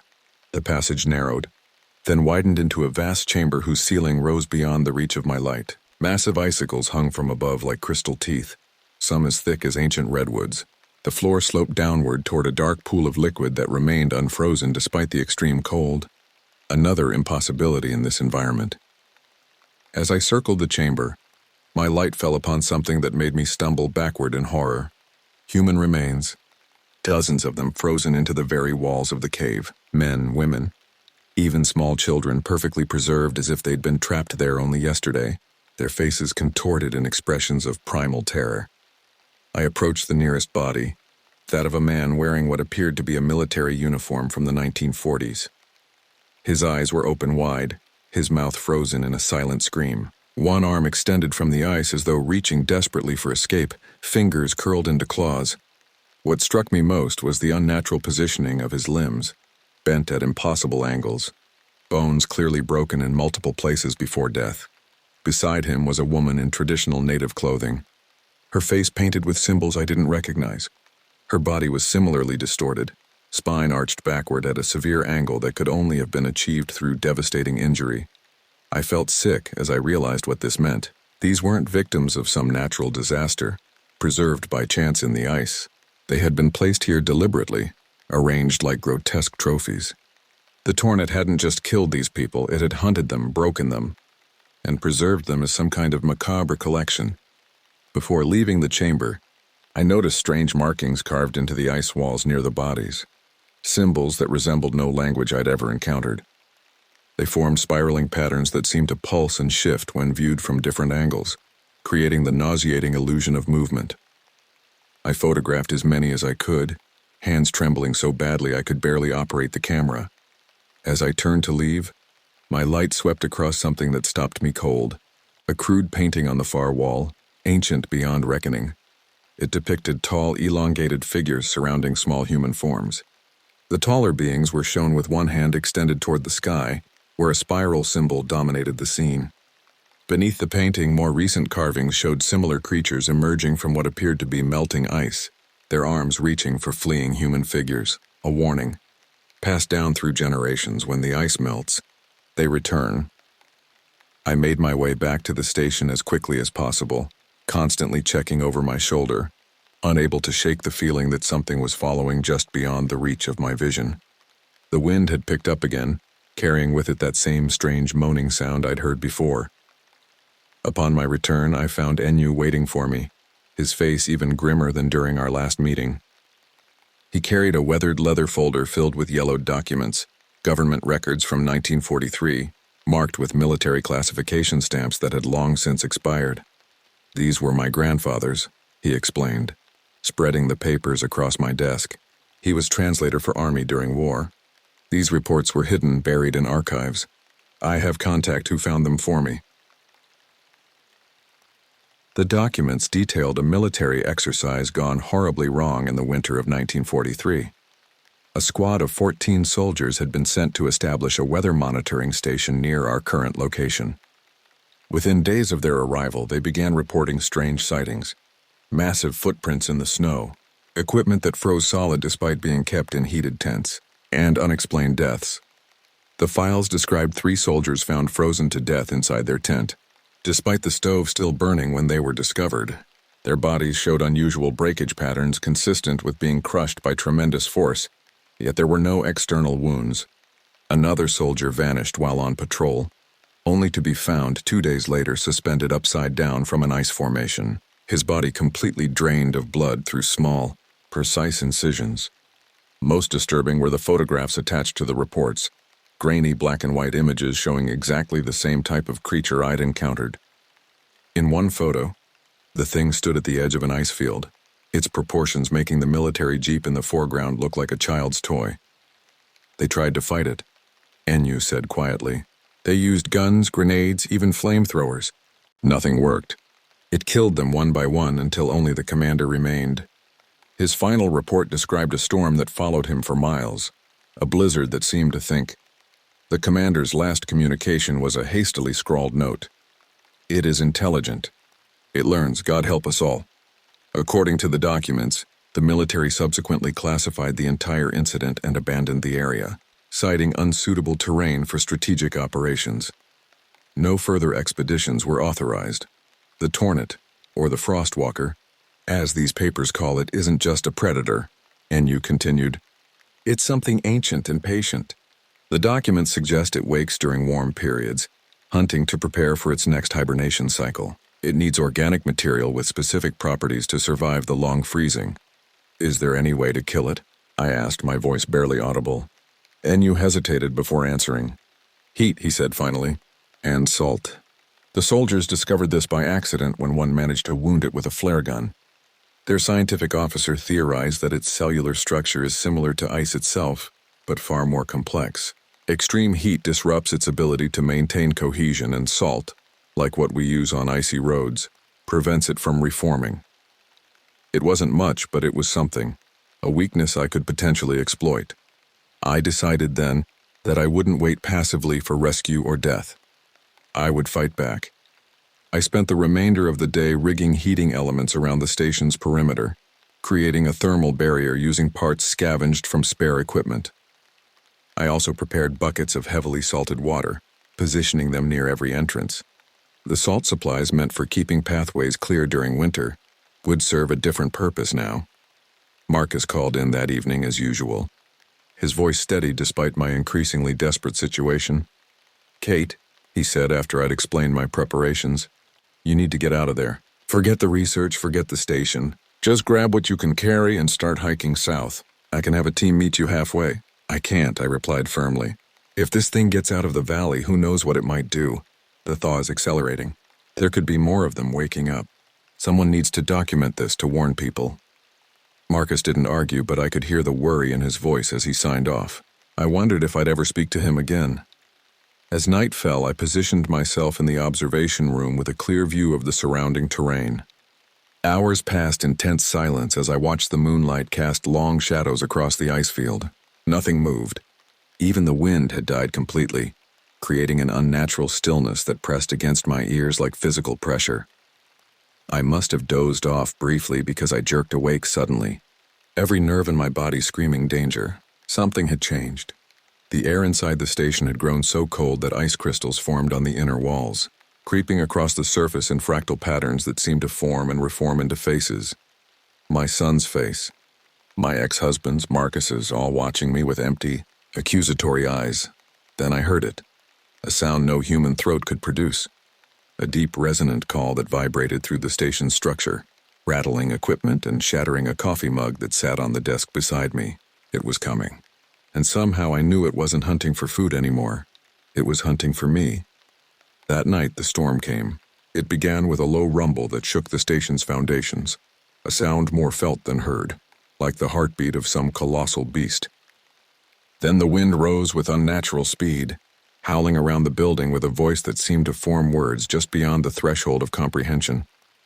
Snow slammed against the windows in sheets so thick they obliterated the world outside, transforming my small outpost into an island in a sea of howling whiteness.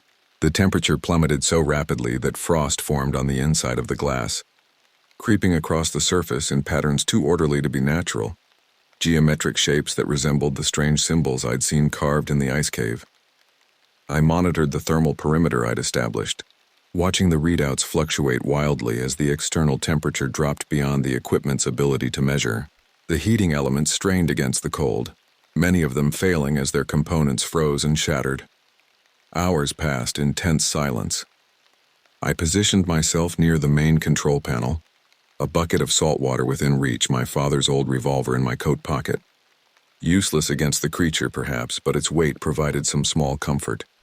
The station's emergency generator labored against the cold, its usual steady hum becoming an irregular stutter as fuel lines threatened to freeze.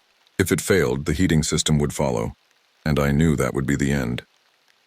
Just after midnight, the radio crackled to life unexpectedly. Through bursts of static, I heard Marcus's voice and strained, breathless. Kate, coming to you. Stay inside. Marcus, don't. I shouted into the receiver. Stay where you are. It's too dangerous. No response came.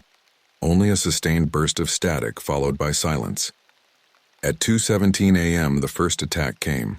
Something massive struck the roof with enough force to dent the reinforced metal. Snow and ice cascaded past the windows as the thing moved across the top of the station, its weight causing the ceiling to bow inward. I heard claws scraping against the surface, testing for weaknesses.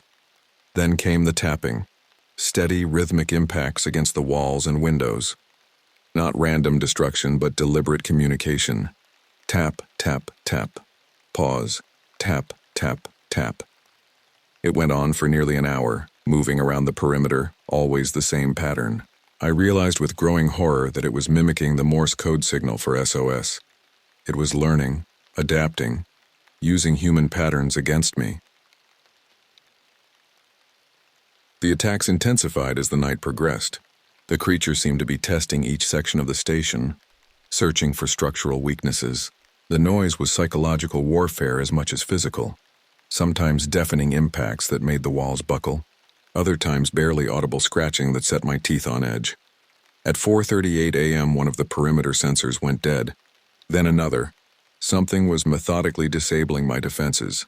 I checked the external temperature readout, 78 degrees and still dropping. No human could survive more than minutes in those conditions, even with the best Arctic gear. Yet something was moving out there with purpose and intelligence, unaffected by cold that would freeze flesh in seconds. At 5:23 a.m., the generator finally failed. The lights flickered and died, plunging the station into darkness broken only by the pale emergency lights. The heating system gave one final protesting groan before shutting down. Within minutes, my breath clouded before my face as the interior temperature began its inevitable decline. I knew then that the creature was waiting for this, for the cold to reclaim its domain, for my technological protections to crumble. I retreated to the boiler room, the only place I might be able to maintain enough heat to survive, and perhaps to fight. The ancient boiler was my last defense, a massive iron beast that burned diesel fuel to create steam for the station's heating system. Without electricity to power its control systems, I would have to operate it manually, risking explosion or fire, but I had no choice. I worked frantically by flashlight, bypassing safety systems and rerouting fuel lines. My fingers, numb with cold, fumbled with wrenches and screwdrivers. Twice I had to stop and warm my hands against the boiler's surface to prevent frostbite. As I worked, I heard a new sound, something heavy dragging across the snow outside, approaching the station from the north. Not the creature's footsteps, but something else. Something being hauled. Then came a crash from the rear of the station so powerful it shook the floor beneath my feet. The back door had been ripped away completely, allowing a torrent of snow and frigid air to pour into the hallway. I grabbed my flashlight and ran toward the noise, heart pounding against my ribs. In the middle of the swirling snow stood Marcus, his face pale and frozen with terror, his parka torn to shreds.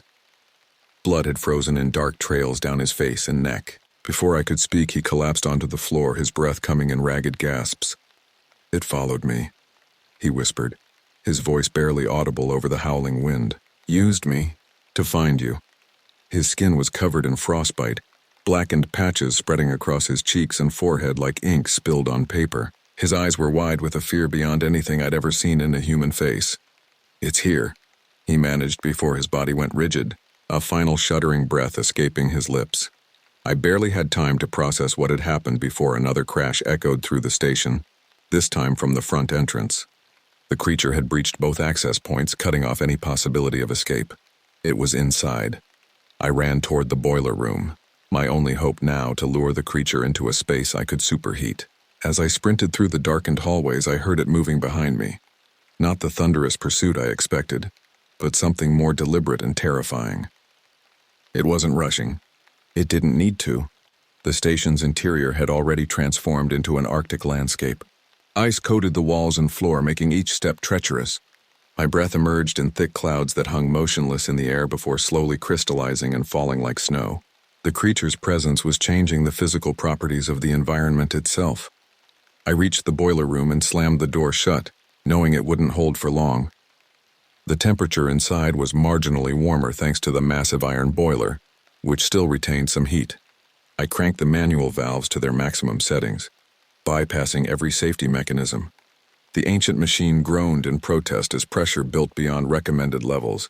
Steam began hissing from overtaxed pipes, rapidly raising the room's temperature. Sweat beaded on my forehead even as ice continued forming. On the walls nearest the door, a bizarre environmental contradiction that defied basic physics. The door burst inward with such force that metal hinges tore free from the frame. The creature filled the doorway completely, its body even larger than when I'd glimpsed it across the glacier. Standing fully upright, it had to duck to enter the room, its head brushing against the 8-foot ceiling. In the boiler's orange glow, I saw it clearly for the first time. Its skin was translucent, revealing crystalline structures beneath that pulsed with blue-white energy. Its limbs were disproportionately long, jointed in ways that defied mammalian anatomy. Each hand ended in 5 serrated claws that appeared to be made of the same material as its teeth, something between ice and glass, but stronger than steel. Its face was a nightmare of evolutionary divergence. No nose, just 2 vertical slits where one should be. The mouth extended nearly ear to ear if it had had ears, filled with hundreds of needle-like teeth arranged in rotating rows like a shark's. But it was the eyes that paralyzed me with primal terror. Large, slightly luminous orbs with vertical pupils that contracted to slits in the boiler's light. They were intelligent eyes, ancient and calculating. It regarded me silently for a moment, head tilted slightly as though puzzled by my existence. Then it spoke, not in words, but in a series of clicks and moans that somehow conveyed meaning directly to my mind. Small, warm thing. Last of your kind here. The others I have taken. The telepathic intrusion was so unexpected, so alien, that I stumbled backward against the boiler, scalding my hand on an exposed pipe. The pain shocked me back to reality. What do you want? I demanded, voice trembling despite my efforts to sound brave. To feed. To learn. To sleep again when the cold returns. Your kind makes this difficult. The ice retreats too soon, returns too late. I wake hungry in a changing world. As it spoke without speaking, its body began to react to the room's increasing heat. Steam rose from its surface, and parts of its translucent skin appeared to ripple and distort. You think to harm me with heat, with salt. The small ones in green coverings tried this before. I learned from them, adapted. It took a step toward me, claws leaving deep gouges in the metal floor. The temperature around it dropped precipitously, ice forming and spreading outward from each footprint despite the boiler's roaring heat. I grabbed the bucket of salt water and hurled it with all my strength. The liquid splashed across its chest and face, causing an immediate and violent reaction. The creature reeled backward, emitting a high-pitched keening that threatened to shatter my eardrums. Portions of its body where the salt water had made contact began to dissolve, melting into puddles on the floor. Pain. This is pain! Its mental voice hammered into my consciousness with such force that my vision blurred. I used the moment of distraction to dart behind the boiler, where I'd stashed a second bucket of even more concentrated salt solution. The creature recovered quickly, its damaged tissue already beginning to reform as it lunged toward me with frightening speed. I dodged sideways, feeling the rush of air as claws passed inches from my face. The close proximity to its body was like standing inside a freezer. My eyelashes immediately frosted over, and my skin burned with flash freeze. The boiler's pressure gauge had entered the red zone, the needle vibrating against the pin. Steam escaped from every joint and seam, filling the room with scalding vapor that seemed to hurt the creature but didn't stop it. It cornered me against the far wall, its massive form blocking any escape route. Those ancient eyes studied me with cold calculation. No more malice than a scientist might show a laboratory specimen. Your species is so fragile, so brief. We were here before you crawled from the oceans. We will remain when you are gone. In that moment, I realized I was likely looking at the last face I would ever see. Not the faces of my son and ex-husband that had haunted my dreams for 3 years, but this ancient predator from a world before humanity. The boiler gave a final, protesting groan as pressure exceeded its structural limits. Metal screamed against metal as rivets began to pop free like bullets. I knew what would happen next. You've been asleep too long, I told the creature, a strange calm settling over me. You don't understand what humans are capable of. I hurled the second bucket of salt water directly at the creature's face, simultaneously diving behind the massive boiler, just as it exploded with catastrophic force. The blast was deafening, a physical wall of sound and heat that slammed me against the concrete floor with bone-breaking force. Superheated steam and shrapnel filled the room, the temperature instantly soaring beyond anything the creature could withstand. Its scream, both audible and mental, was like nothing I've ever experienced. It penetrated to the core of my being, a primal sound of rage and agony from something that had never known defeat. Through the billowing steam, I glimpsed the creature thrashing wildly, its body literally coming apart as heat and salt disrupted whatever impossible biology sustained it. Chunks of its flesh dissolved into puddles on the floor, while others sublimated directly into vapor. It lunged toward me one final time, claws extended before collapsing to its knees. In its last moments, its mental voice touched mine once more. Fainter, fragmenting. Others sleep beneath the ice. Many others. They will wake as the warmth grows. They will remember you. Then it was gone, dissolved into a puddle of iridescent liquid that rapidly evaporated in the extreme heat, leaving behind only a faint trace of frost on the floor. I don't remember much of what followed. The explosion had ruptured steam pipes throughout the station, filling every room with scalding vapor. I suffered second-degree burns across my back and arms, 3 broken ribs, and a concussion from being thrown against the wall.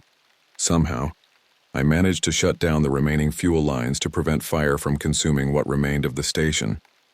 Then I dragged myself to the communication room and activated the emergency beacon, a last resort signal that would bring immediate evacuation response regardless of weather conditions.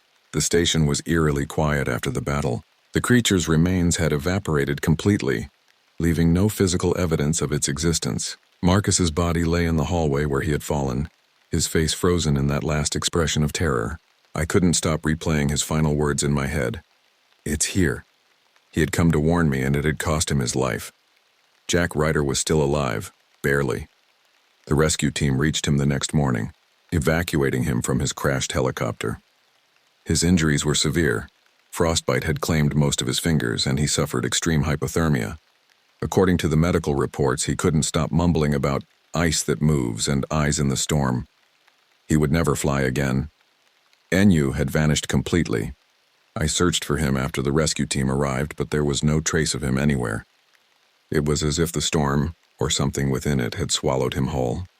I hoped he had somehow made it to safety, but deep in my heart, I feared the worst. The Park Service arrived 3 days later to investigate what they termed a catastrophic equipment failure. I told them everything. The creature, the tracks, Marcus's death, the ancient remains in the ice cave. They documented my statement with professional courtesy and obvious disbelief. The official report listed Marcus's death as an accident caused by exposure to extreme weather conditions and Jack's injuries as results of the helicopter crash.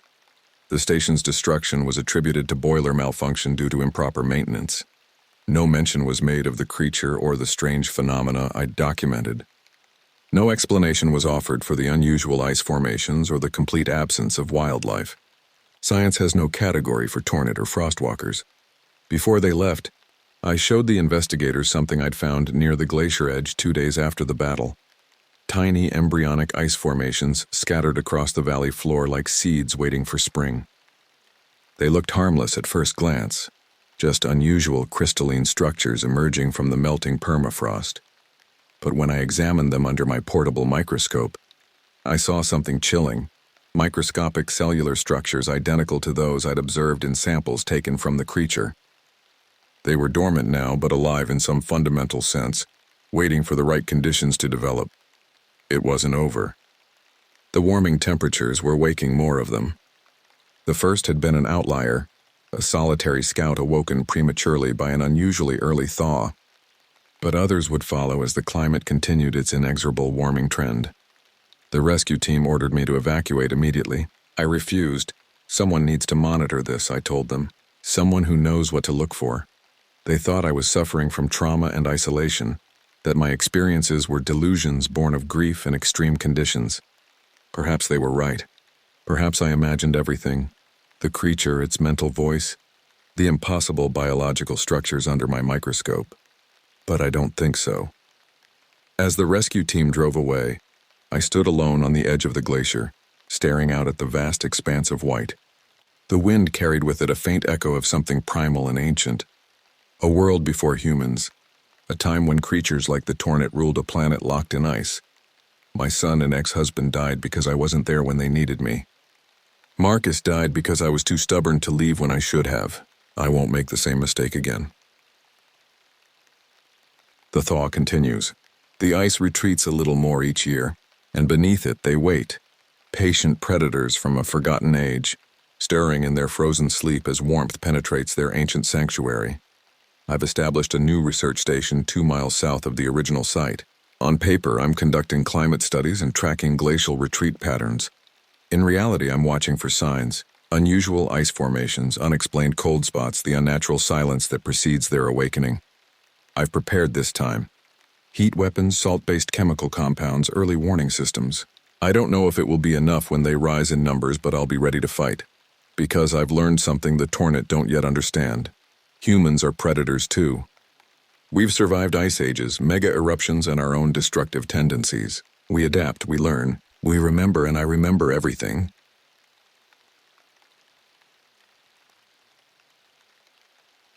The call came in just before dawn, though I hadn't slept a wink.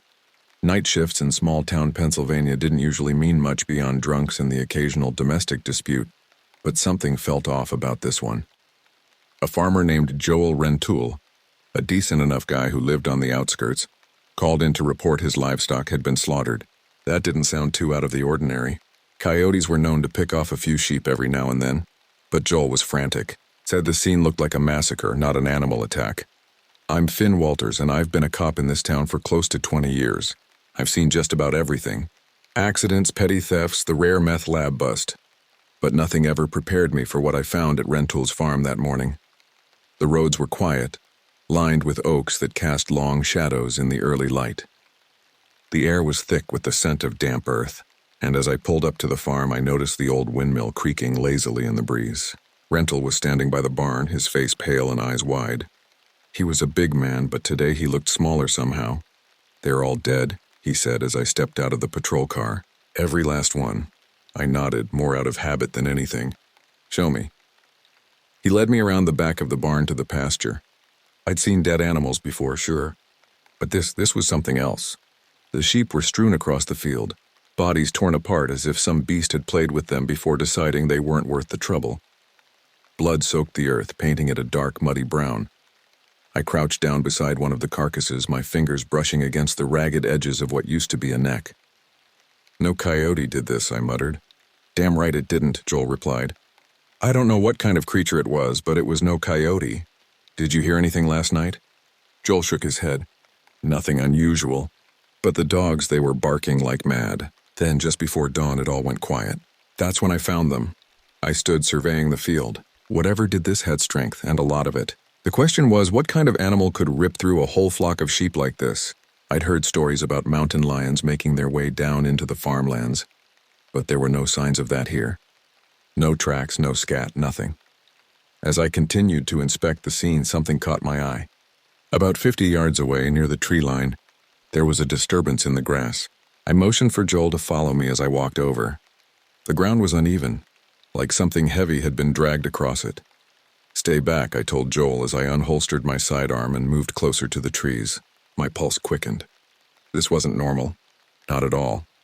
Just as I stepped into the shade of the trees, the smell hit me. It was a stench so foul it turned my stomach. The thick, cloying odor of decay and something else, something I couldn't quite place.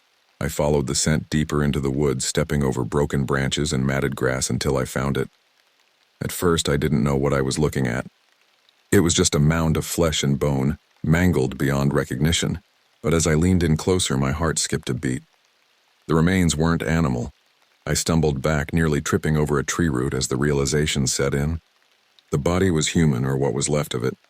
The face was unrecognizable, the skin torn and shredded, but the clothes, a tattered plaid shirt and jeans, were unmistakable. I'd seen that shirt before. "Jesus Christ," I whispered, my voice catching in my throat. "It's Jimmy Harper."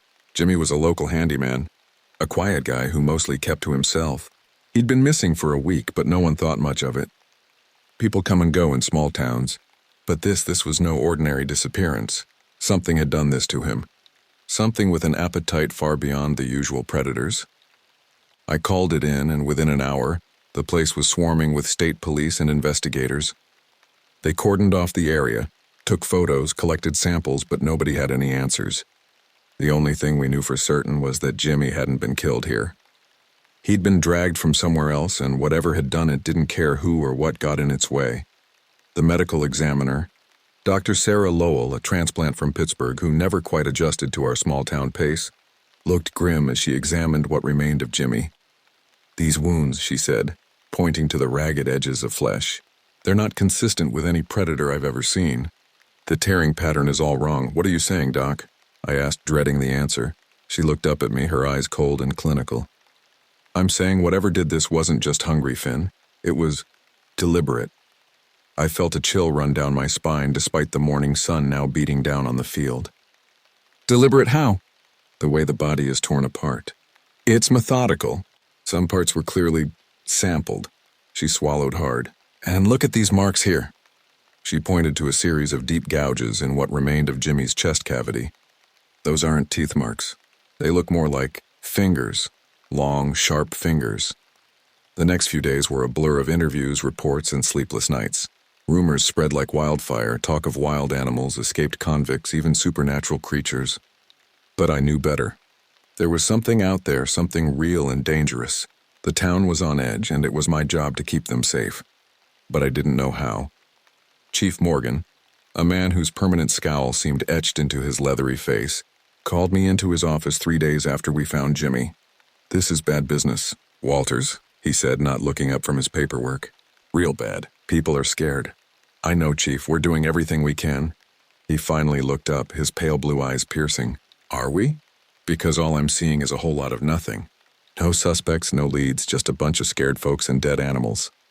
"And Jimmy," I reminded him. "And Jimmy," he agreed, his voice softening slightly. "What do you make of it?" I hesitated. What could I say? That I believed something not quite natural was stalking our town? That would earn me a one-way ticket to psychiatric evaluation. "I think we're dealing with something dangerous," I said carefully. "Something that's not going to stop with Jimmy." The chief nodded slowly. "That's what I'm afraid of. Keep your eyes open, Walters, and your gun loaded." That night I couldn't sleep. Every time I closed my eyes, I saw Jimmy's mangled body and those strange marks Dr. Lowell had pointed out. Long, sharp fingers. What kind of creature had fingers like that? I decided to drive around town, partly to patrol, partly to clear my head. The streets were deserted, most folks wisely choosing to stay indoors after dark. As I drove past the old cemetery on Hill Road, my headlights caught something moving among the gravestones. I slowed the car, squinting through the windshield. It could have been a deer. We get them wandering through town sometimes. But the movement didn't seem right. Too low to the ground, too deliberate. I pulled over, killed the engine, and grabbed my flashlight. Standard procedure would be to call for backup. But what would I say? I saw something moving in the cemetery. I'd be the laughingstock of the department. The air was cool and still as I pushed open the wrought iron gate. It creaked on its hinges, the sound unnaturally loud in the quiet night. My flashlight beam cut through the darkness, illuminating weathered headstones and overgrown patches of grass. "Hello?" I called out, feeling foolish even as I did so. "Police officer. Anyone there?" The only response was the distant hoot of an owl. I moved deeper into the cemetery, my footsteps crunching on the gravel path. Most of these graves were old, dating back to the town's founding in the 1800s. The newer section was on the far side, beyond a small copse of elm trees. As I approached the trees, that smell returned, the same fetid stench I'd encountered at Rental's farm. My hand moved instinctively to my sidearm as I swept the flashlight beam across the ground. The earth was disturbed in front of one of the older graves, the soil freshly turned as if something had been digging. But it wasn't like any animal burrow I'd ever seen. The hole was large, almost 4 feet in diameter, and it went straight down, disappearing into blackness. I crouched beside it, shining my light into the depths. The beam couldn't reach the bottom. It was just an endless void, as if the earth itself had opened up to reveal something beneath, something that had been there all along, waiting. And then I heard it, a soft, wet sound coming from the darkness below, like something moving through thick mud. And beneath that, a rhythmic scraping, claws on stone, or long, sharp fingers. I backed away from the hole, my heart hammering in my chest. Whatever was down there, it wasn't natural, and it wasn't alone. Then, 3 nights after finding Jimmy, it happened again. I was on patrol driving down the old logging road that cut through the woods. It was late, and the moonlight barely pierced the canopy of trees. I hadn't seen another car for miles when the radio crackled to life. Unit 27, we've got a report of screams coming from the Miller place. Neighbors called it in. Can you respond? I grabbed the radio. 10-4, I'm close by. I'll check it out.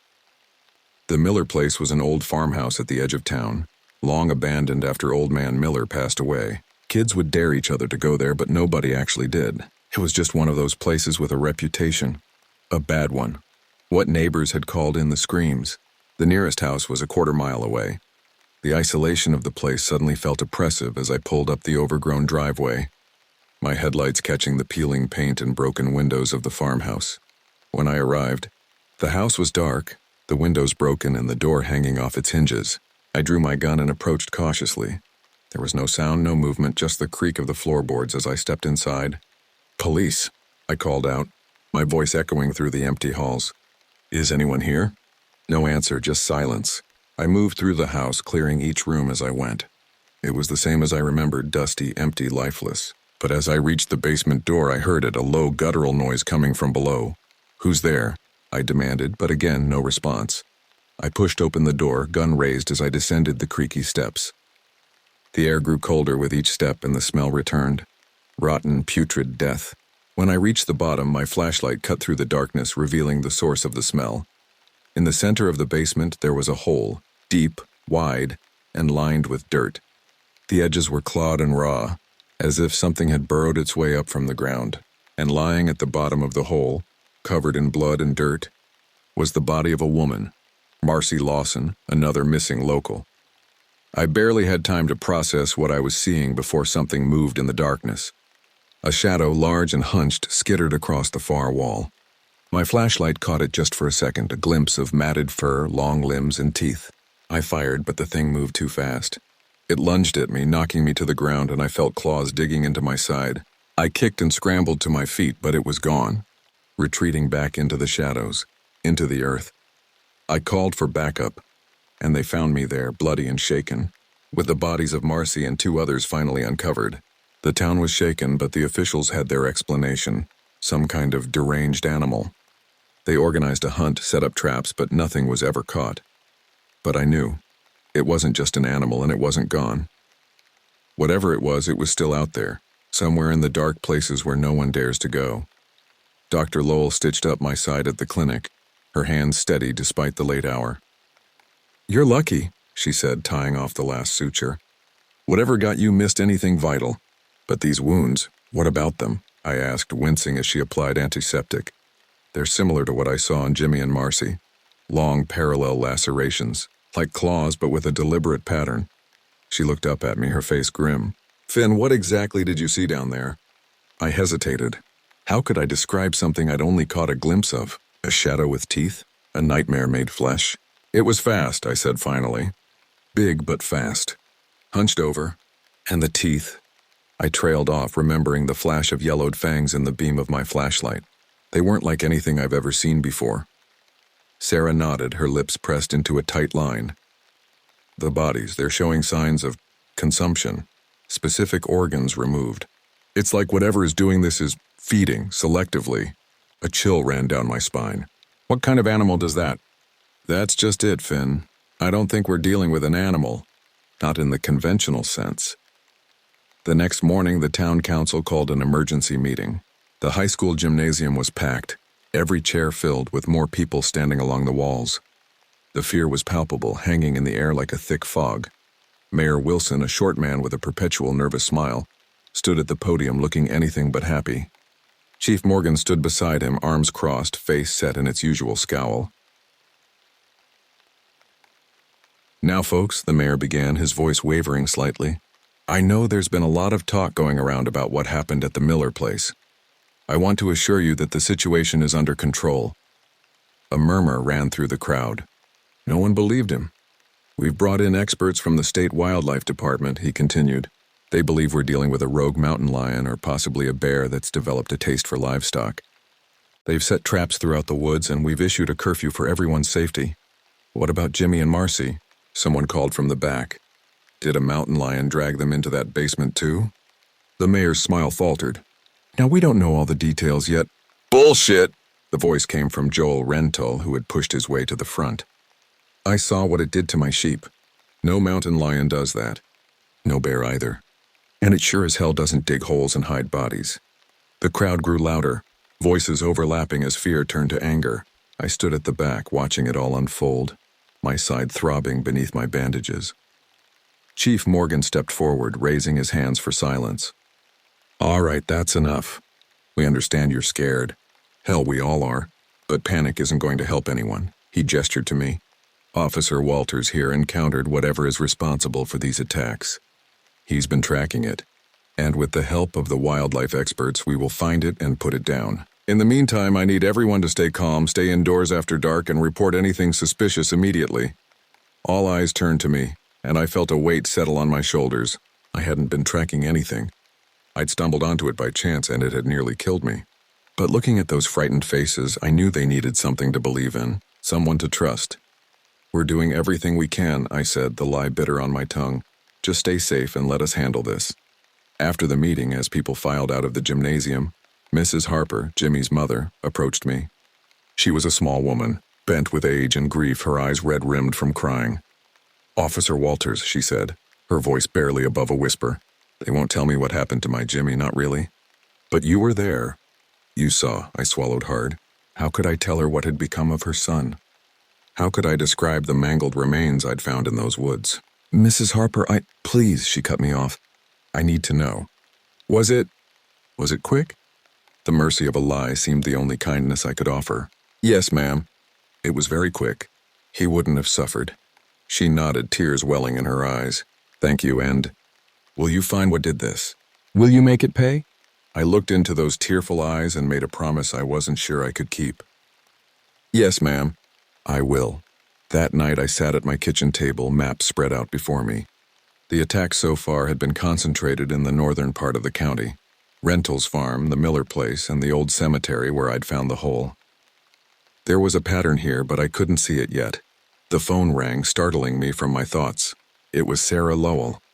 Finn, I've been looking at soil samples from the hole at the Miller place, she said without preamble.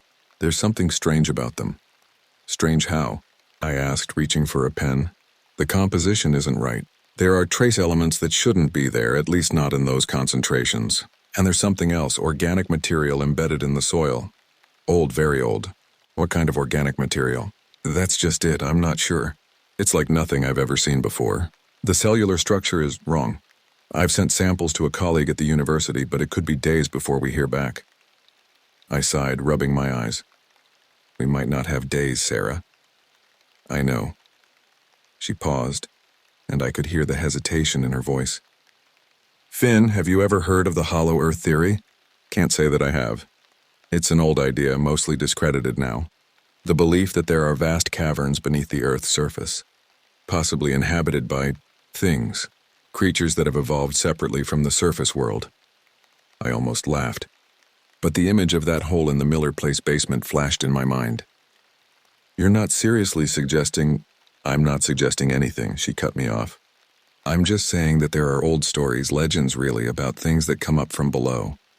And looking at these soil samples, at the remains we've found, I'm starting to wonder if there might be some truth to them. After we hung up, I couldn't shake her words. Stories about things that come up from below. It sounded ridiculous, like something from a pulp horror novel. But then again, what had I seen in that basement? What had clawed its way out of the earth and started hunting in our town? I pulled out an old book from my shelf, a local history that had belonged to my grandfather. He'd been a police officer too, back in the 40s and 50s. The book was full of notes in his cramped handwriting, little observations about cases he'd worked, people he'd known. And there, in the margin next to a chapter about the town's founding, was a single word that made my blood run cold. Diggers. My grandfather's notes were sparse but disturbing. According to him, there had been similar incidents in the 1950s. Livestock mutilations, disappearances, strange holes found in the earth. The old-timers had called the culprits diggers, though no one would speak of them directly. They were considered bad luck, a taboo subject. The attacks had stopped as suddenly as they began, and life in town returned to normal. But my grandfather had remained vigilant, keeping notes, recording patterns.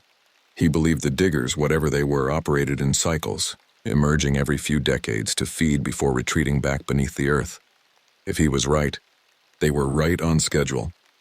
I spent the next day in the county archives, digging through old newspapers and police reports.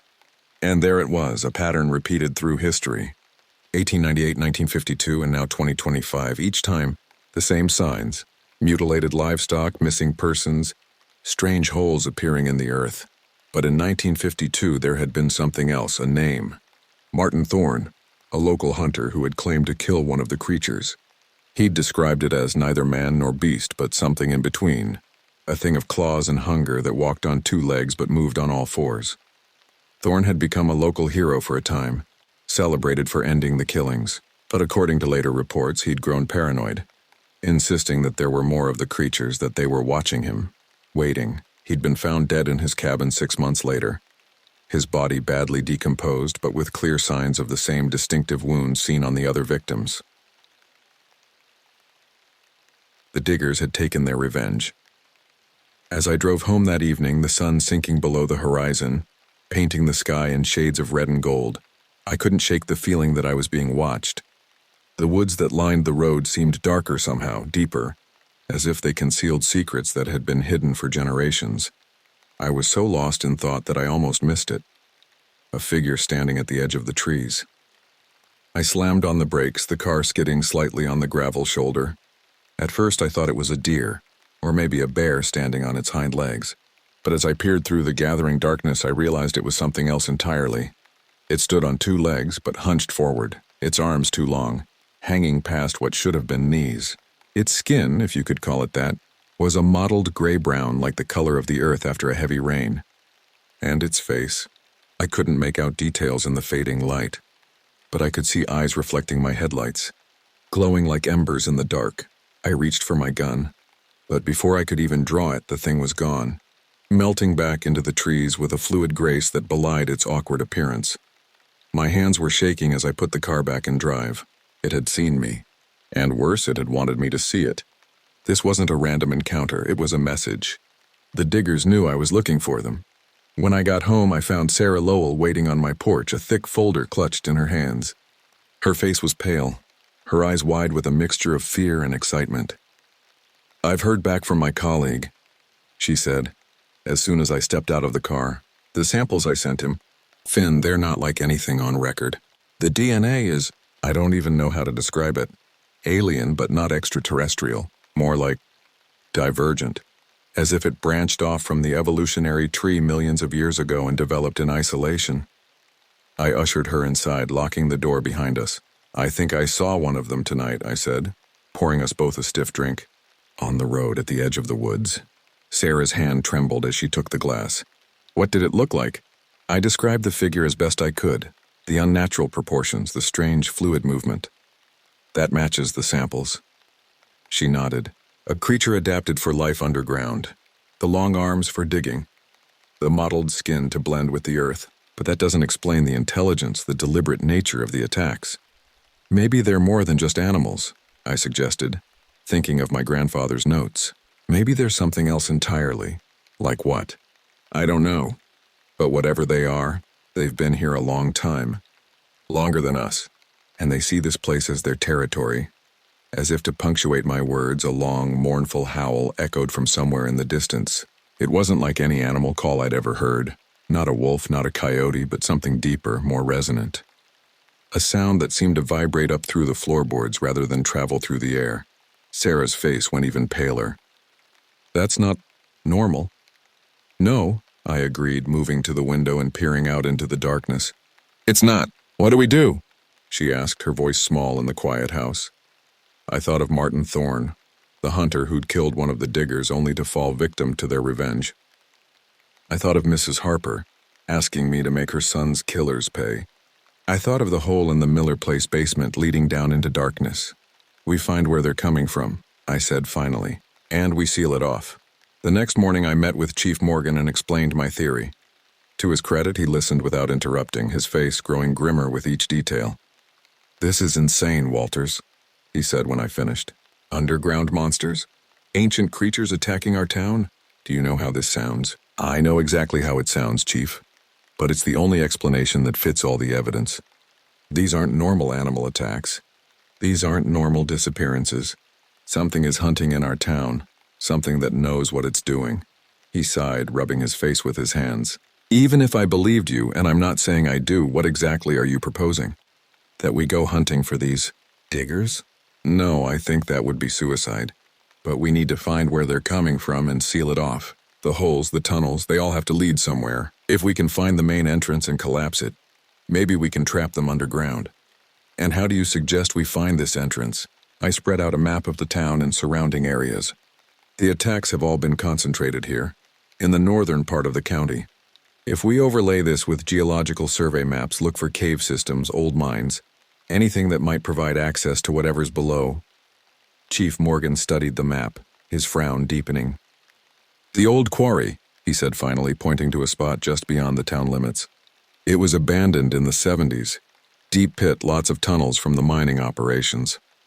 Perfect spot for something to hide, I agreed, or to use as an entrance to something deeper. I'll gather a team, the chief said, standing up. But Walters, this stays between us for now. No talk of underground monsters or ancient creatures. As far as anyone else is concerned, we're looking for a wild animal that's made its den in the quarry. Understood?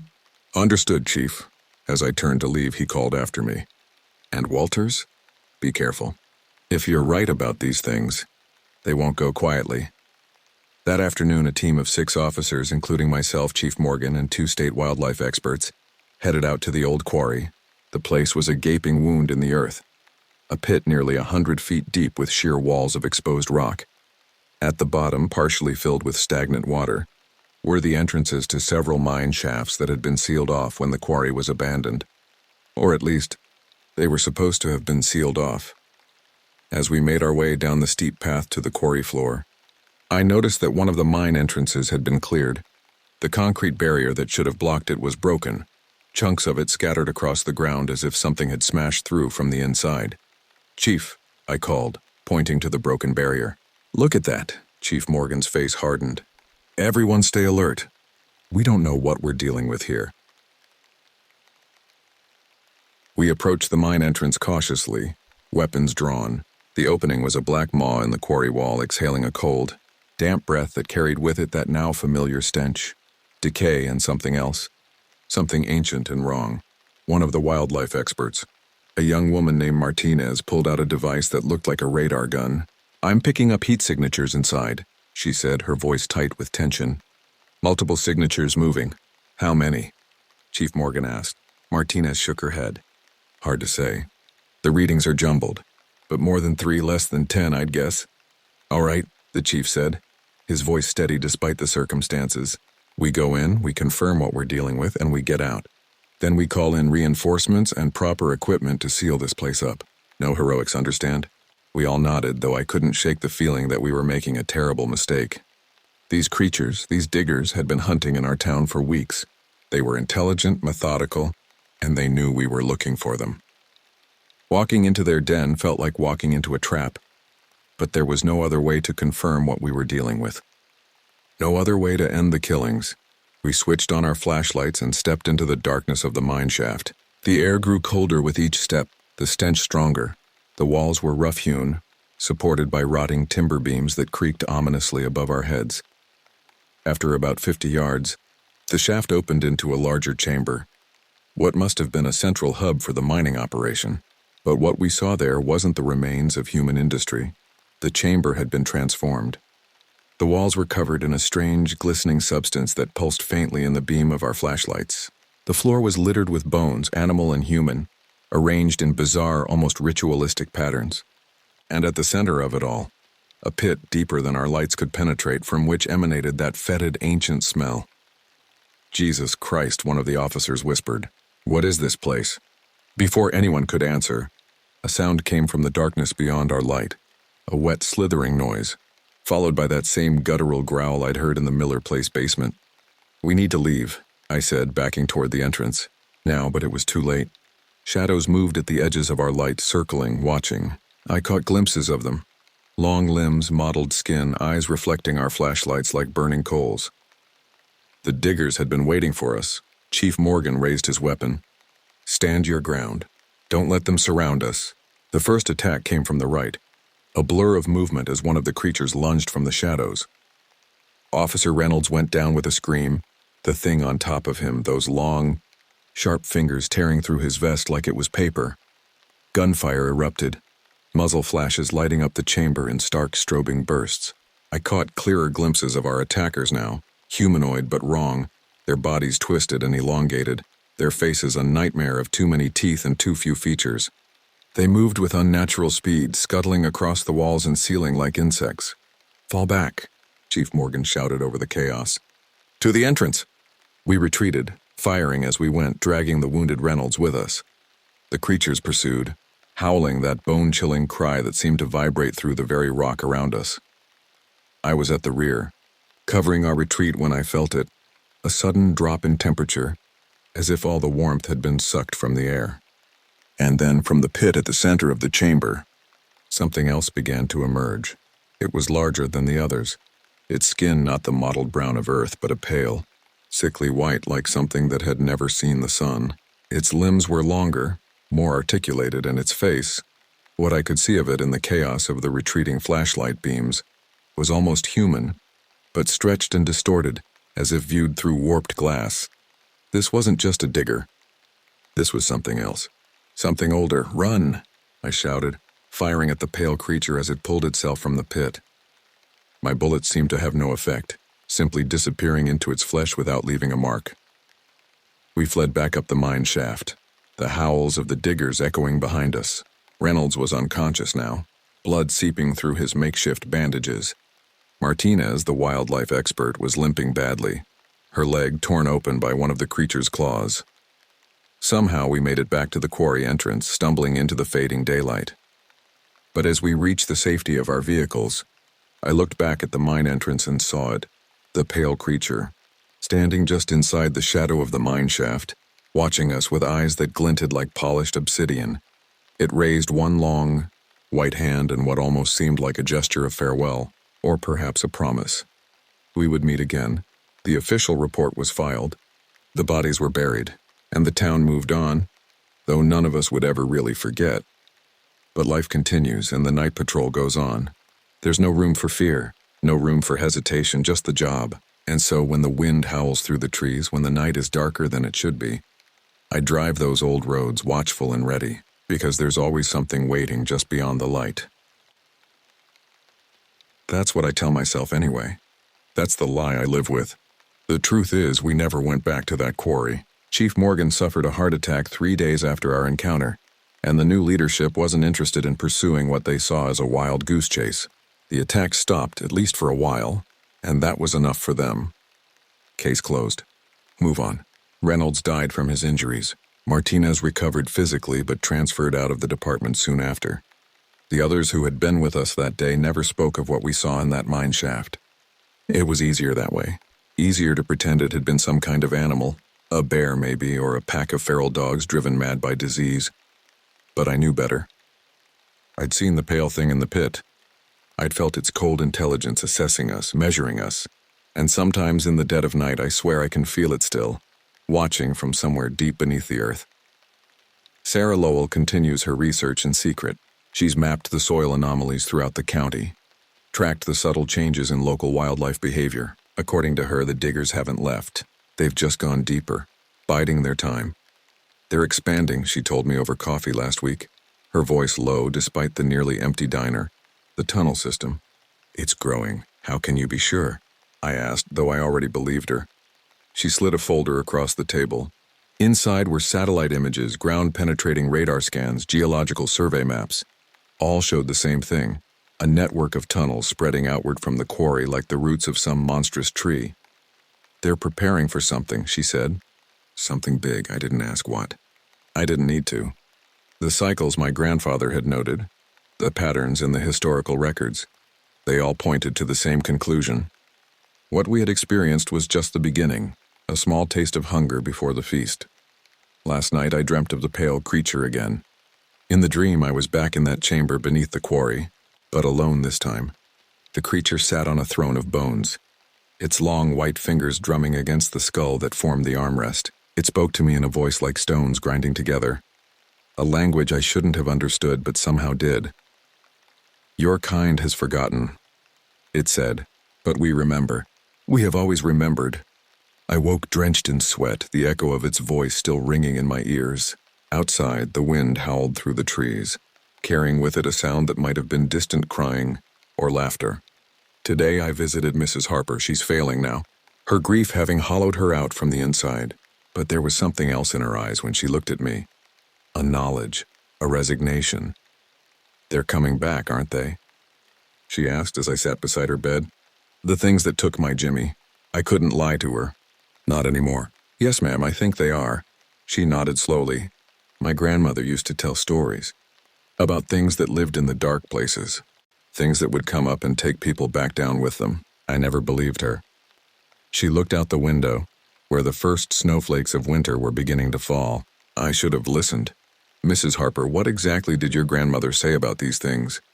"She said they were old, older than people, that they lived here long before us and would be here long after we're gone." She turned back to me, her eyes suddenly clear and sharp. "She said they feed on more than just flesh, Officer Walters. They feed on fear, on despair, on the knowing that you can't escape them." As I left her house, the snow was falling heavier now, blanketing the town in a deceptive purity. But beneath that pristine whiteness, I knew the earth was stirring. The diggers were awake and hungry and preparing, and somewhere, in the deepest darkness beneath our feet, the pale creature waited, patient as only something ancient can be. I've started keeping my own notes now, just like my grandfather did. Recording patterns, documenting sightings, preparing for what I know is coming. Because the cycle isn't over, it's just beginning. Tonight, as I patrol the quiet streets of our town, I'll keep my eyes on the shadows and my ears tuned to the sounds beneath the normal. The soft scraping of claws on stone, the whisper of something moving through earth, the low, mournful howl that vibrates not through air but through soil and rock and bone. And when they come again, as I know they will, I'll be ready. Not to fight them, not to stop them. No one can do that. But to survive them, to document them, to leave a record for those who come after, so that next time perhaps someone will believe. Because there's always something waiting just beyond the light, something ancient and patient and hungry, something that remembers what we have forgotten.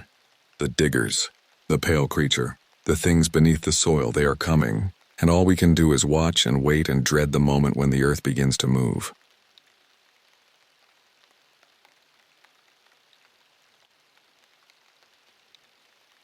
The forest speaks in many tongues, the rustle of leaves, the murmur of streams, the calls of creatures unseen. As a senior ranger for the Hiawatha National Forest Service, I've learned to interpret these voices, but there are sounds that have no translation, utterances from something that doesn't belong in these woods. This is my account of what happened in Michigan's Upper Peninsula in the autumn of 1997, a record I've kept hidden until now. I always thought being a park ranger in a place like Michigan's Upper Peninsula was going to be easy. Wide open forests, freshwater lakes as far as the eye could see, and the isolation of the wilderness were exactly what I wanted. I never imagined that isolation could take on a darker meaning. The year was 1997. My name is Ron Whitman. Before I landed this job, I had worked a desk for 5 years in a dull insurance office in Chicago. That was enough to make anyone crave fresh air and solitude. Moving up here felt like a permanent vacation at first. I'd grown up fishing with my dad on Lake Superior, so it seemed like a dream come true. Trading paperwork for trail maintenance and visitor questions about where to spot bald eagles. My first 6 months passed like a dream. Spring thawed into summer, bringing waves of tourists eager to experience the untamed beauty of the peninsula. I spent my days marking trails, explaining local wildlife to wide-eyed city folks, and occasionally rescuing the odd unprepared hiker. Nights were spent in my cabin on the edge of the Forest Service property, windows open to the symphony of cicadas and distant loon calls. By August, I had mapped sections of the wilderness that hadn't been properly surveyed in decades.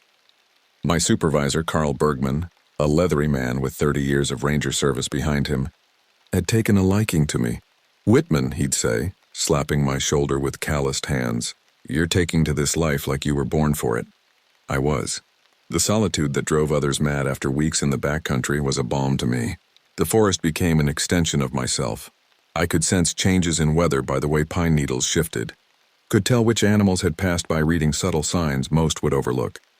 The locals accepted me gradually, as they did with any outsider who proved they weren't just passing through.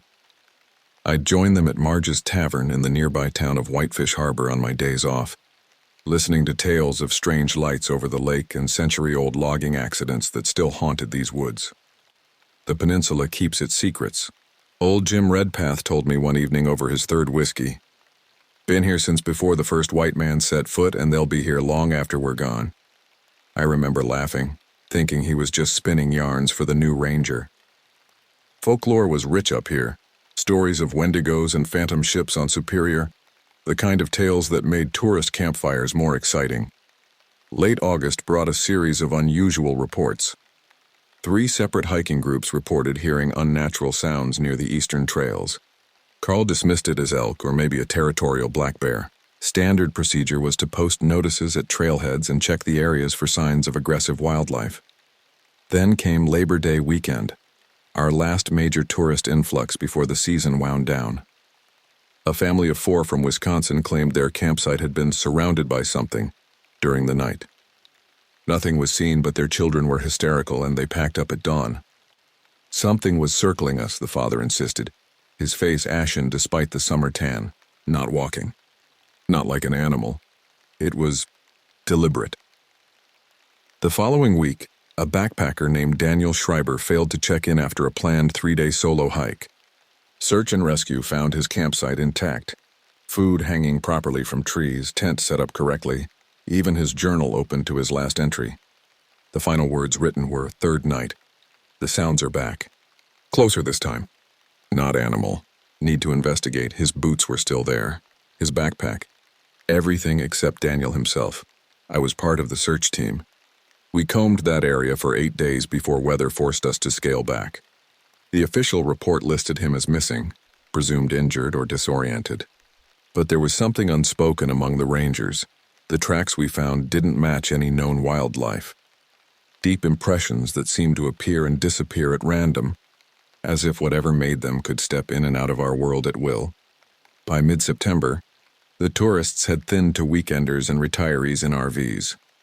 The forest took on a different quality then, colors beginning to turn, a certain stillness in the air as if the wilderness was holding its breath before winter's plunge.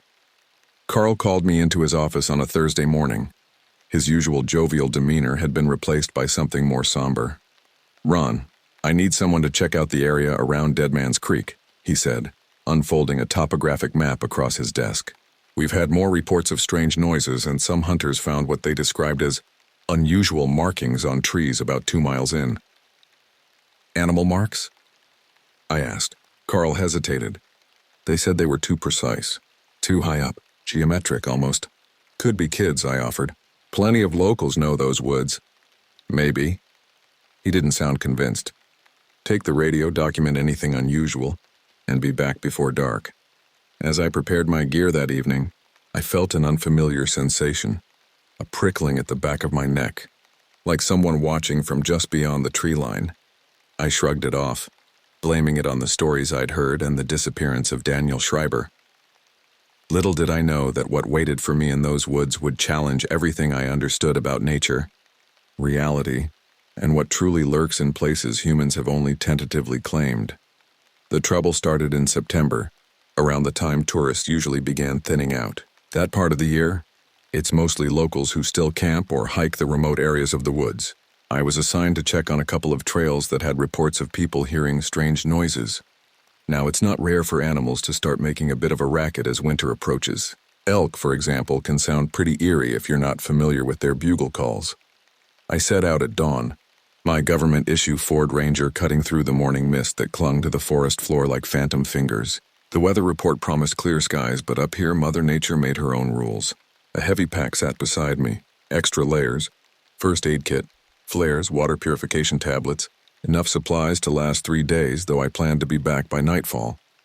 The road to Dead Man's Creek was barely maintained, a relic from the logging days that the Forest Service kept open mainly for fire access. The name itself came from a century-old incident. A logger found face down in the water, his body apparently dragged there from miles away. Local legend claimed he'd encountered something in the deep woods, something the Ojibwe people refused to name.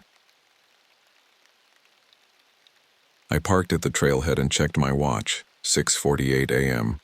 Early light filtered through the canopy, casting dappled shadows that shifted with the gentle breeze. I'd dressed in layers, thermal underwear beneath regulation khaki pants and shirt, a fleece pullover tied around my waist. My boots were well worn, comfortable for the 10-mile loop I planned to hike. The day I went out, it was just me and a thermos of lukewarm coffee, doing a loop around a 10-mile trail near Dead Man's Creek. That area doesn't get much traffic, which was fine by me. I had a pair of binoculars strapped around my neck, a notebook, and my old beat-up radio that sometimes decided it was more for show than actual communication. I was alone out there, so I thought. The first mile passed uneventfully. The trail wound along ridgelines that offered spectacular views of the forest canopy, stretching like a multicolored ocean toward Lake Superior. Fall colors were just beginning their transformation, hints of gold among the green, splashes of crimson on the sugar maples. In another few weeks, these woods would be ablaze with autumn glory. I spotted typical wildlife, a red fox darting across the path, a pileated woodpecker hammering at a dead birch, evidence of beaver activity near a small tributary. Normal, peaceful. I jotted observations in my notebook, mostly about trail conditions and possible maintenance needs for the coming spring. At the 2-mile marker, I noticed the first oddity, a perfect circle of white mushrooms about 6 feet in diameter. Fairy rings weren't uncommon, but this one had a peculiar feature. Every mushroom within it was oriented in the same direction, as if pointing further along the trail. I photographed it more out of curiosity than concern. The morning warmed gradually, and I shed my outer layer as the sun climbed higher. By 10 o'clock, I'd covered nearly 4 miles, stopping occasionally to examine animal tracks or identify unusual plant growth. The forest had grown quieter the deeper I ventured, the typical background chorus of birds and insects fading to an unsettling silence. I tried calling into the station, a routine check-in, but got only static. No surprise. The ravines in this area created natural dead zones for radio signals. I'd try again higher up. Just before noon, I reached a small clearing where hikers often stopped for lunch. A fire ring of stones sat in the center, long cold, but something caught my eye. Claw marks on a nearby oak tree, not the usual bear scratches I was accustomed to seeing. These were deeper, more deliberate, and arranged in a pattern that looked almost like primitive symbols. I ran my fingers over the grooves. They were fresh, the exposed wood still light-colored without the oxidation that would come with age. Whatever made these marks had done so recently, perhaps within the last day or two. Continuing on, I noticed other subtle changes in the forest. Broken branches too high for deer to reach. Small areas where the undergrowth had been crushed in circular patterns, as if something heavy had sat or nested there. Animal behavior had changed too. No squirrels chattering, no birds flitting through branches. I was halfway through my hike when I saw the first sign something was off. A shredded backpack hanging from a tree branch, too high for any normal animal to have placed it there. Black bears could climb, sure, but they don't exactly hang trophies. I called it in on the radio hoping for a clear signal, but all I got was a wall of static. Great, I thought. The one day I could use this thing, it craps out. The backpack hung at least 15 feet up, suspended from a branch that would barely support my weight. It wasn't just torn. It was methodically shredded, each strip of fabric nearly identical in width, the contents removed. A student ID card lay on the ground beneath it. Daniel Schreiber, the missing hiker. My pulse quickened as I photographed everything, bagging the ID as evidence. The air had grown colder despite the midday sun, a penetrating chill that seemed to emanate from the ground itself. I checked my map, calculating the fastest route back to my truck. But professional responsibility won out over growing unease.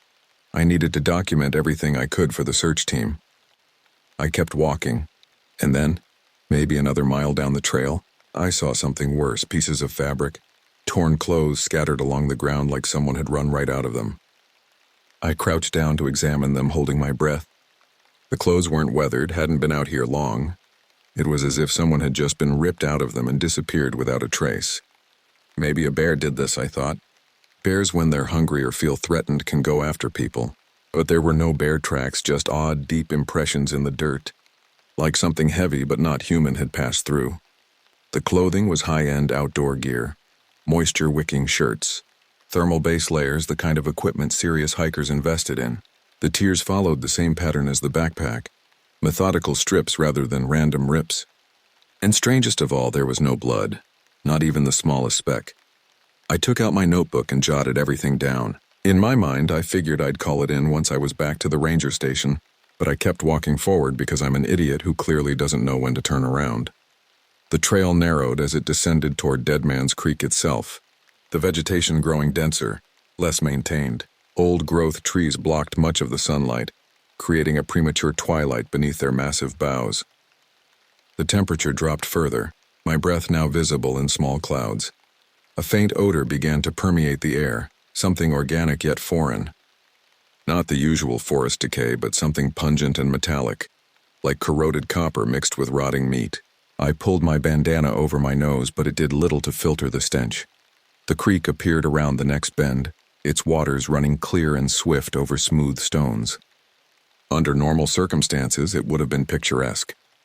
But as I approached, I noticed something in the water, flashes of white tumbling with the current. Bones, small ones, probably from deer or other forest creatures, but stripped completely clean and fractured in ways that spoke of tremendous force. I knelt by the stream's edge, using a stick to fish out one of the bone fragments. It was a deer femur, snapped cleanly in the middle with deep grooves etched along its length. Not the work of scavengers or natural decomposition. The noises started maybe 15 minutes later. At first it was a low, almost rhythmic thumping, like something huge was moving through the woods, stepping in time. I stopped in my tracks, my heart doing a little dance of its own, trying to listen closer. The sound stopped too. I laughed. Too much coffee, not enough breakfast, probably. But then it started again, this time faster, and I swear it was following me. The rhythm matched no animal I knew, too measured for a loping bear, too heavy for anything else that should be in these woods. It paused when I paused, resumed when I moved, a deliberate mimicry that sent ice through my veins. I began to walk, then jog, realizing I was picking up the pace to match whatever it was. I know this sounds ridiculous, but the trees felt like they were closing in on me, branches brushing against my arms, pulling at my sleeves. The forest I'd known intimately for months suddenly felt alien, hostile. Shadows deepened where no shadows should be. The path ahead seemed to shift subtly. Landmarks I'd noted earlier appearing at odd angles or missing entirely. My ranger training told me to stay on the trail, but instinct screamed otherwise. I turned sharply off the trail, figuring if I could get some distance, I'd at least feel less like I was being hunted. What I found in that moment of desperate flight would forever change my understanding of the wilderness I thought I knew. What I stumbled upon next stopped me cold. The ground ahead of me was dark, not from shadow but from blood. It was pooled thickly in the underbrush, splattered up the trunks of trees. There were pieces of something, someone, I realized, stomach flipping, spread out in a way that didn't seem possible. It wasn't just a body torn apart. It was disassembled. The limbs were bent back at unnatural angles, as if something had taken time to methodically separate them. I froze. Then I did the stupid thing. I tried the radio again, nothing, not even static this time. The scene before me defied rational explanation. The blood pattern suggested violence beyond animal predation. It radiated outward from a central point as if exploded from within.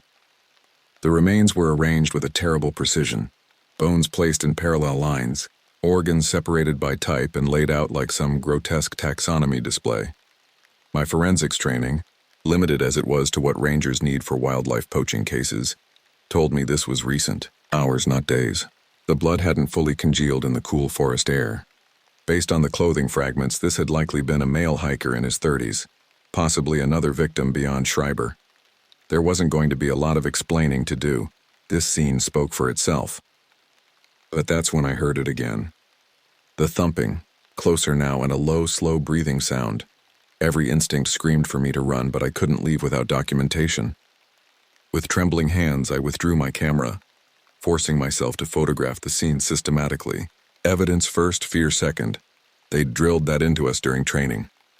Click. Wind. Click. Wind. The mechanical process helped steady my nerves, gave me something to focus on besides the overwhelming horror surrounding me.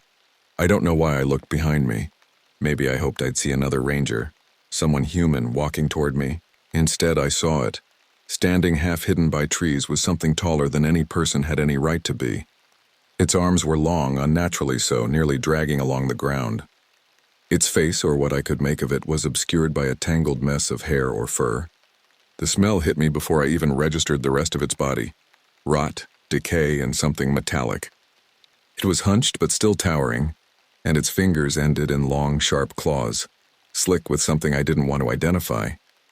Time seemed to stretch, elasticized by terror. The creature stood unnaturally still, its only movement the slow rise and fall of breathing. 7 feet tall at minimum, its proportions wrong in ways I couldn't articulate. Its skin, what I could see of it beneath the matted hair, was a pallid gray-green with patches of what looked like lichen or fungal growth. But it was the eyes that froze my blood. Not animal eyes, not human either. They reflected no light yet somehow glowed from within. Vertical pupils dilating as they fixed on me. Intelligence lurked there, cold and ancient, assessing me with the clinical detachment of a scientist observing a specimen. I didn't wait. I took off, running in the direction I'd come, my feet pounding the earth harder than I ever thought I could manage. It was fast, though, too fast, and I could hear it crashing through the underbrush behind me. I didn't dare look back. Branches whipped against my face. My clothes snagged on thorn bushes, but I didn't care. The pursuit was unlike anything I'd experienced. The creature moved with a terrible efficiency, sometimes parallel to my path, sometimes behind, herding me like prey. It didn't vocalize, no roars or growls, just that measured breathing and the rhythmic impact of limbs against the forest floor. I veered sharply back toward the main trail, hoping the more open ground would give me some advantage. The creature seemed to anticipate this, crashing through a thicket to my right to intercept me. I caught a glimpse of it in full motion, limbs extending in ways that defied skeletal constraints, body undulating rather than running. I could feel my lungs burning, every step heavier than the last. If I could just make it to the trailhead, maybe I'd be able to call for help. Real help. Not this piece of junk radio I was carrying around like some kind of sick joke. A fallen tree blocked my path. Without breaking stride, I vaulted over it, landing awkwardly and twisting my ankle. Pain shot up my leg, but adrenaline pushed it aside. 20 yards behind me, the creature cleared the same obstacle, landing with the grace of a predator born to the hunt. The forest began to thin, sunlight penetrating the canopy more frequently. The trailhead couldn't be far now. My muscles screamed in protest, but primitive survival instinct drove me forward. Behind me, the creature's pursuit had taken on an almost playful quality, slowing when it could have closed the gap, speeding up when I found a burst of energy. Then I saw it, my truck, parked where I'd left it hours earlier. The normality of it, this machine of human civilization sitting placidly amid my terror, created a surreal contrast. 20 yards. 10. The creature's breathing was at my neck now, a fetid warmth against my skin. I broke through the tree line and stumbled out onto the gravel road where I'd left my truck. There wasn't a moment to waste. I slammed the door shut, fumbled the keys in the ignition, and peeled out of there like a man who had just seen his death staring back at him. Through the rearview mirror, I caught one final glimpse of the creature. It stood at the forest edge, making no attempt to pursue further. As I accelerated away, I swear it raised one elongated arm in what almost seemed like a farewell gesture. The drive back to the ranger station passed in a blur of adrenaline and terror. I took curves too fast, the truck fishtailing on gravel roads. Twice I nearly went into ditches. My hands wouldn't stop shaking and my breathing came in ragged gasps. The radio crackled to life halfway back, Carl's voice asking for a status update, but I couldn't form coherent words to respond. When I reached the ranger station, I burst in and managed to blurt out what I'd seen. My supervisor, Carl, stared at me for a long moment before calmly standing up and grabbing the phone. He made a few calls while I sat there, trying to piece together the mess that was my mind. The coffee he pushed into my hand spilled over the edges as I tried to drink. Words tumbled out of me in a disorganized flood. The backpack, the scattered clothes, the dismembered body, and finally the creature itself. As I spoke, I realized how it sounded. The ravings of a man who'd lost his grip on reality. "Ron," Carl said finally, his voice steady. "We're going to get a team out there right away. But I need you to try and calm down, think clearly. Was there any identification on the remains?" "No," I managed. "But Schreiber's ID was under the backpack." I think there might be more than one victim." The next few hours passed in a haze. I filled out incident reports, drew crude sketches of what I'd seen, handed over my camera with its undeveloped film. A paramedic checked me over, noting elevated blood pressure and minor lacerations from branches. Someone gave me a sedative that dulled the edges of my terror but did nothing to erase the image of those inhuman eyes. 2 hours later, there were state troopers, search and rescue teams, and more people with serious-looking faces than I'd ever seen in my life. They assembled quickly, efficiency born of practice, loading up vehicles with rescue gear and forensic equipment. I was asked to guide them back to the site, but my ankle had swollen to twice its normal size and Carl insisted I stay behind. "Mark knows those trails almost as well as you do," he assured me. "They'll find whatever's out there." So I waited, dozing fitfully in the break room as the sedative worked through my system. Dreams came in violent flashes, running, blood, those eyes tracking me through endless trees. Each time I jolted awake, expecting to find myself back in that clearing. The search teams returned after dusk, their expressions a mixture of confusion and frustration. "We found the trailhead, followed your exact route based on the map you marked," the state police sergeant told me. But here's the thing. They didn't find anything. Not a trace of blood, no dismembered body, not even the torn clothes I'd seen along the trail. They took my report, but you could see it in their eyes. They thought I'd lost it out there. "There's no evidence of any disturbance in the area you described," the sergeant continued, his voice carefully neutral. "We combed a half-mile radius from each point you marked. No blood, no body parts, no unusual tracks." "That's impossible," I protested, struggling to my feet despite my injured ankle. "I took photos. I documented everything." Carl placed a restraining hand on my shoulder. "Ron, the film was exposed when they developed it." Every frame was black. A coldness spread through me that had nothing to do with the evening chill. "My notebook, then." I wrote down everything. The notebook was produced, my handwriting deteriorating into unreadable scrawls after the initial observations.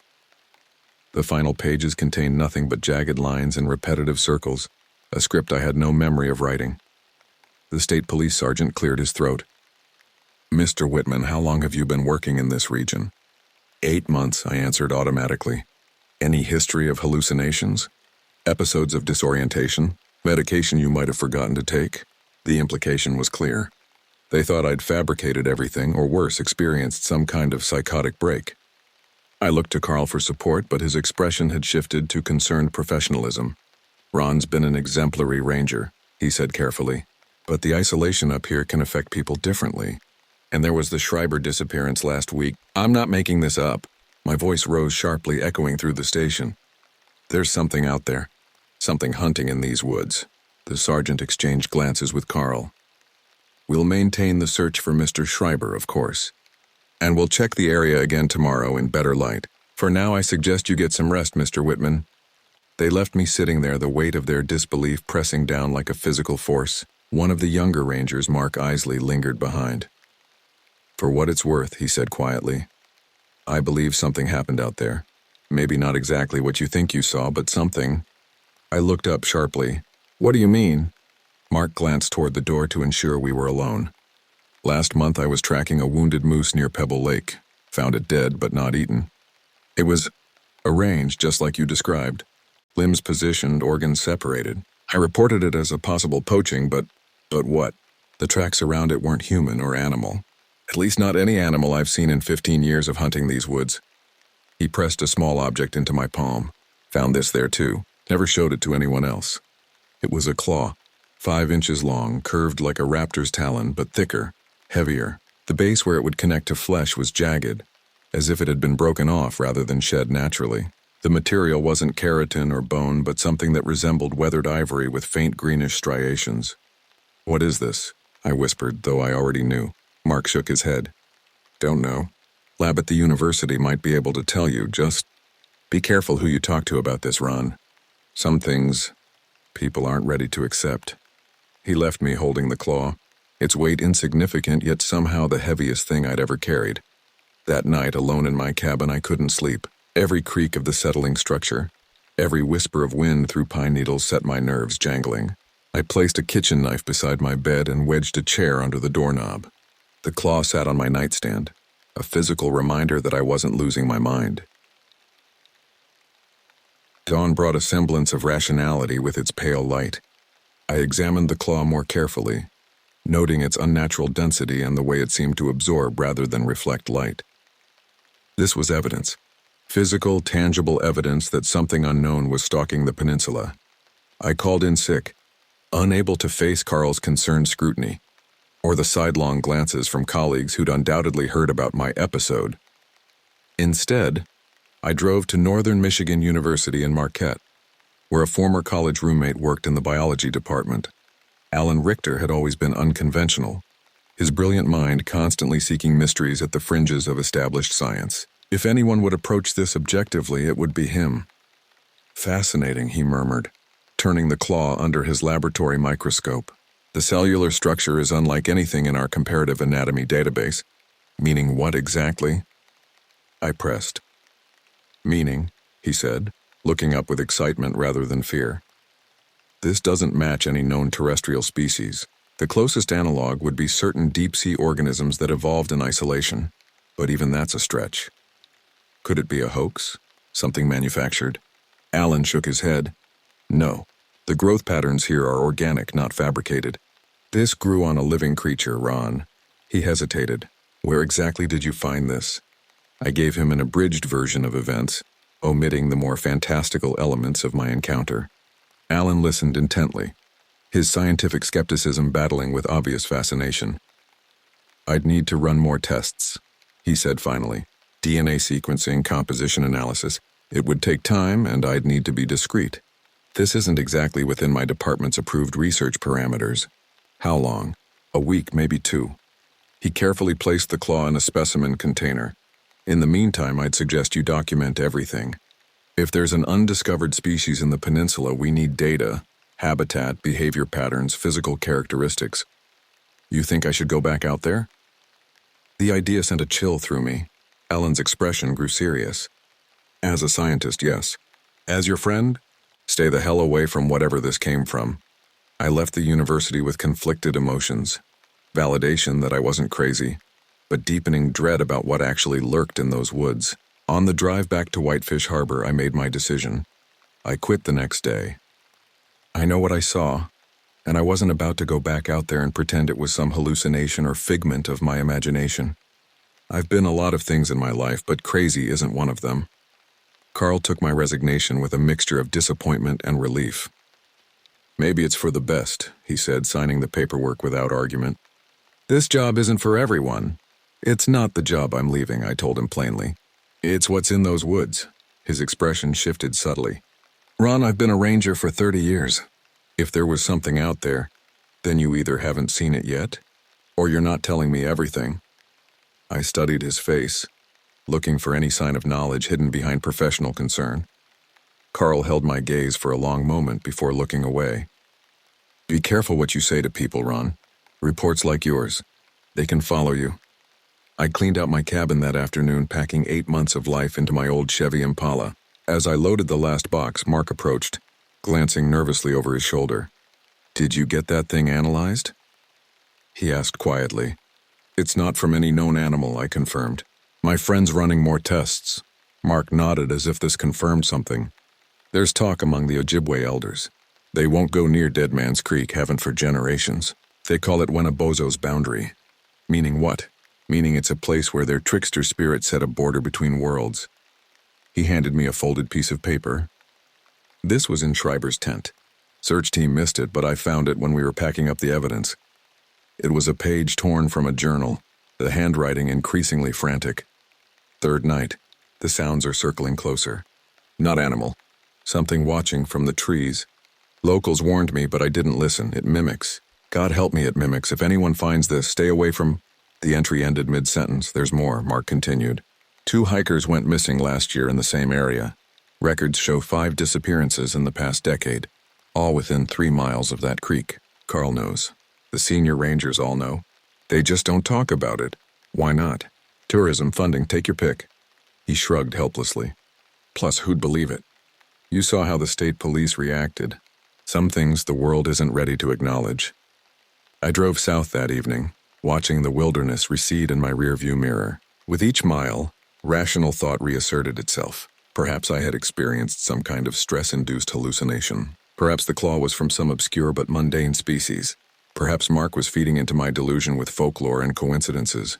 But in the deepest part of night, alone in a motel room halfway to Chicago, I knew better. Those eyes had seen me, recognized me as something other than itself, and somewhere in Michigan's Upper Peninsula it waited, patient as the ancient forest around it. I spent the next 3 months trying to rebuild my life in Chicago, found a small apartment in Wicker Park, took a job at an outdoor equipment retailer, mundane work that required no confrontation with the inexplicable. I told friends and family I'd left the Ranger Service due to budget cuts, a lie easier to explain than the truth. Sleep came reluctantly, haunted by dreams of pursuing footfalls and vertical pupilled eyes. I'd wake gasping, certain something was crouched in the dark corners of my room. Rational daylight couldn't fully dispel these night terrors. They lingered like smoke, tainting everyday moments with irrational fear. Alan called in late October with results from his analysis of the claw. Ron, his voice crackled through poor cell reception, you need to come back up here. What I've found, it's not something I should discuss over the phone. Just tell me what it is, I insisted, unwilling to return north. A long pause. The DNA doesn't match anything in any database, not just our universities, but national and international catalogs. The cellular structure shows evidence of extreme adaptation to environmental pressures that don't exist in North America. And the carbon dating, what about it? The sample dates to approximately 8,000 years ago. That's impossible for organic material this well preserved unless it's been fossilized, which this clearly hasn't been. I felt the floor tilt beneath me. You're saying it's prehistoric? I'm saying it shouldn't exist, Ron, not here, not now. His voice dropped lower. There's something else. The university got an unexpected visit from federal officials yesterday. They were asking about unusual biological specimens recently submitted for analysis. Did you tell them? No, I've kept this off the books. But someone knows something, Ron, and they're looking for evidence. After ending the call, I sat in my apartment staring at nothing, the implications spiraling through my mind. Whatever I had encountered wasn't just an undiscovered species. It was something that should have vanished millennia ago, if it had ever existed in our world at all. I might have continued my self-imposed exile from the Upper Peninsula indefinitely, if not for what happened next. Carl called me about a week after I left, said he didn't blame me for quitting, but that some of the rangers had been hearing strange noises out near Dead Man's Creek again. Said they'd found more things hanging from trees, items that didn't belong to any animals. His voice carried the weight of a man finally confronting something he'd long denied. 3 more hikers missing in the past month. Same area, same pattern. No traces, no bodies. The official story is still animal attacks or disorientation, but you know better, I finished for him. Mark showed me that claw before he disappeared. My blood ran cold. Mark's missing? 4 days ago. Routine patrol near the creek. Radio transmission cut off mid-sentence. Carl's professional demeanor cracked slightly. He was talking about something moving parallel to him through the trees. Something too tall to be a bear. The conversation that followed laid bare the secret knowledge the senior rangers had harbored for decades. Disappearances dating back to the 1930s, all clustered around the same region. Search dogs refusing to track in certain areas. Electronic equipment failing systematically. The Ojibwe warnings that went unheeded. We've managed to keep it contained in reports, Carl admitted. Attributed incidents to wildlife exposure accident. But it's escalating, Ron. Whatever's out there is getting bolder, ranging further from its territory. What are you asking me to do? I already knew the answer, dreaded it. Come back. Help us hunt this thing. The desperation in his voice was palpable. You've seen it closer than anyone who's lived to tell about it. You know how it moves, how it thinks. It doesn't think like us. Carl, that's what makes it so dangerous. Exactly why we need you. Against every instinct for self-preservation, I found myself driving north again 2 days later. The peninsula was in full autumn glory. forests ablaze with color that would have been beautiful under different circumstances. I met Carl and a small team at a research outpost rather than the main ranger station. 5 senior rangers, 2 wildlife biologists, and a representative from the State Department of Natural Resources who clearly hadn't been told the full story. Our official operation is tracking an aggressive predator, likely a rogue bear, Carl informed the group, maintaining the facade. Unofficially, he glanced at me. I laid out everything: the encounter, the evidence, Alan's analysis. The state representative scoffed openly until Carl produced a folder of previously unreleased reports spanning decades. We're not dealing with any known predator, I concluded. We need to approach this understanding that conventional tactics may be useless. The plan that emerged was methodical. Grid searches in teams of 3, never alone, with constant radio contact. Advanced thermal imaging equipment borrowed from the forestry department. Motion-activated cameras positioned throughout the target area. If something was haunting these woods, we would document it, understand it, and if necessary, end it. We established base camp a safe distance from Deadman's Creek, close enough for daily operations but far enough. We hoped to be outside the creature's territory. The first 3 days yielded nothing beyond ordinary wildlife signs and the occasional equipment malfunction. Cameras failing mysteriously, batteries draining without explanation. On the 4th day, the southwestern team reported finding a tree where something had embedded dozens of small animal bones in a spiral pattern up the trunk, too high and too precise for human hands without equipment. That night, 2 rangers reported hearing something circling our camp, its footfalls matching the rhythm I described in my account. Day by day, evidence mounted. A deer carcass arranged with that same methodical precision, deep footprints that appeared and disappeared as if the creature could phase in and out of solid ground. Brief thermal imaging captures of something unnaturally tall moving between trees. There one moment, gone the next. The state representative left on the 6th day, visibly shaken. Document everything, he instructed Carl. But this stays classified until we understand what we're dealing with. The public panic would be unmanageable. On the 8th day, we found Mark's ranger hat hanging from a branch near the creek, perfectly preserved despite the weeks of exposure. Beneath it lay a neat circle of unidentified bones, not human, not animal, arranged with the same terrible precision I'd witnessed before. That night, huddled around maps in the command tent, I voiced the theory that had been forming since my return. It's not hunting randomly, I said, marking the locations of all documented incidents. There's a pattern here, a boundary it's establishing. Every disappearance, every display, they form a perimeter around this central area. I circled a region approximately 2 miles in diameter, centered on a particularly dense section of old-growth forest. What's in there? One of the biologists asked. Carl unfolded a geological survey map. Nothing specific on our charts. Some limestone caves, a natural spring. The Ojibwe called it the sleeping place in their oldest records. I think it's defending territory, I continued. The displays aren't just kills, they're warnings. Markers to establish boundaries. It only attacks when those boundaries are crossed. So we stay out of its territory, our ranger suggested. Mark it off limits, create some natural preserve designation. It's expanding, Carl countered, overlaying maps from different decades. The incident boundary has grown almost a 1/4 mile in each direction since the 1970s. At that rate, it will eventually reach populated areas. I finished grimly. The decision came reluctantly but unanimously. We needed to enter the central territory, find whatever lair or nest this creature called home, and end the threat permanently. A team of 6 would make the attempt. Carl, myself, 2 senior rangers with military backgrounds, and the biologists who would document everything. Dawn broke cold and clear on the day of our incursion.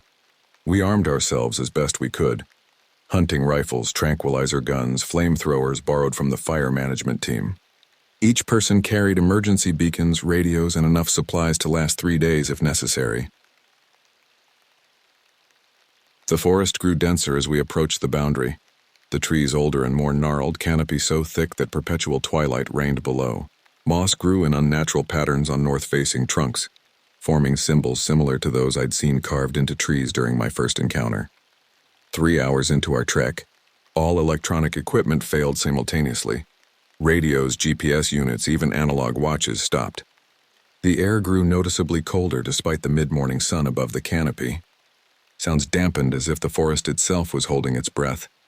"We're close," I whispered, though I couldn't have explained how I knew. The clearing appeared suddenly as if the forest had parted like a curtain. Unlike the surrounding woods, this space was perfectly circular, perhaps 100 yards in diameter. No trees grew within it, only a carpet of moss interspersed with white mushrooms arranged in concentric rings. At the center stood a monolithic slab of black stone, easily 20 feet tall, its surface covered with petroglyphs of a style I'd never encountered, curved symbols that seemed to shift when viewed peripherally. "My God," one of the biologists breathed. "This isn't natural formation. This was constructed." "How old?" Carl asked, approaching the monolith cautiously. "Thousands of years at minimum. Predates any known Native American structures in this region." I felt a familiar prickling at the base of my skull, the sensation of being watched. "We need to leave now." "But we just found—" "It's here," I hissed, raising my rifle and scanning the tree line. They emerged simultaneously from all sides, not one creature but 5, identical to what I'd encountered months earlier. They moved with that same terrible fluidity, too tall, too thin, limbs extending beyond natural proportions. Their faces remained obscured by matted hair, but those eyes, those vertical pupilled eyes, fixed on us with ancient intelligence. What followed will forever haunt my nightmares. The creatures didn't attack immediately, but began a slow, ritual movement around the clearing's perimeter. Each step precisely timed, each gesture mirroring the others.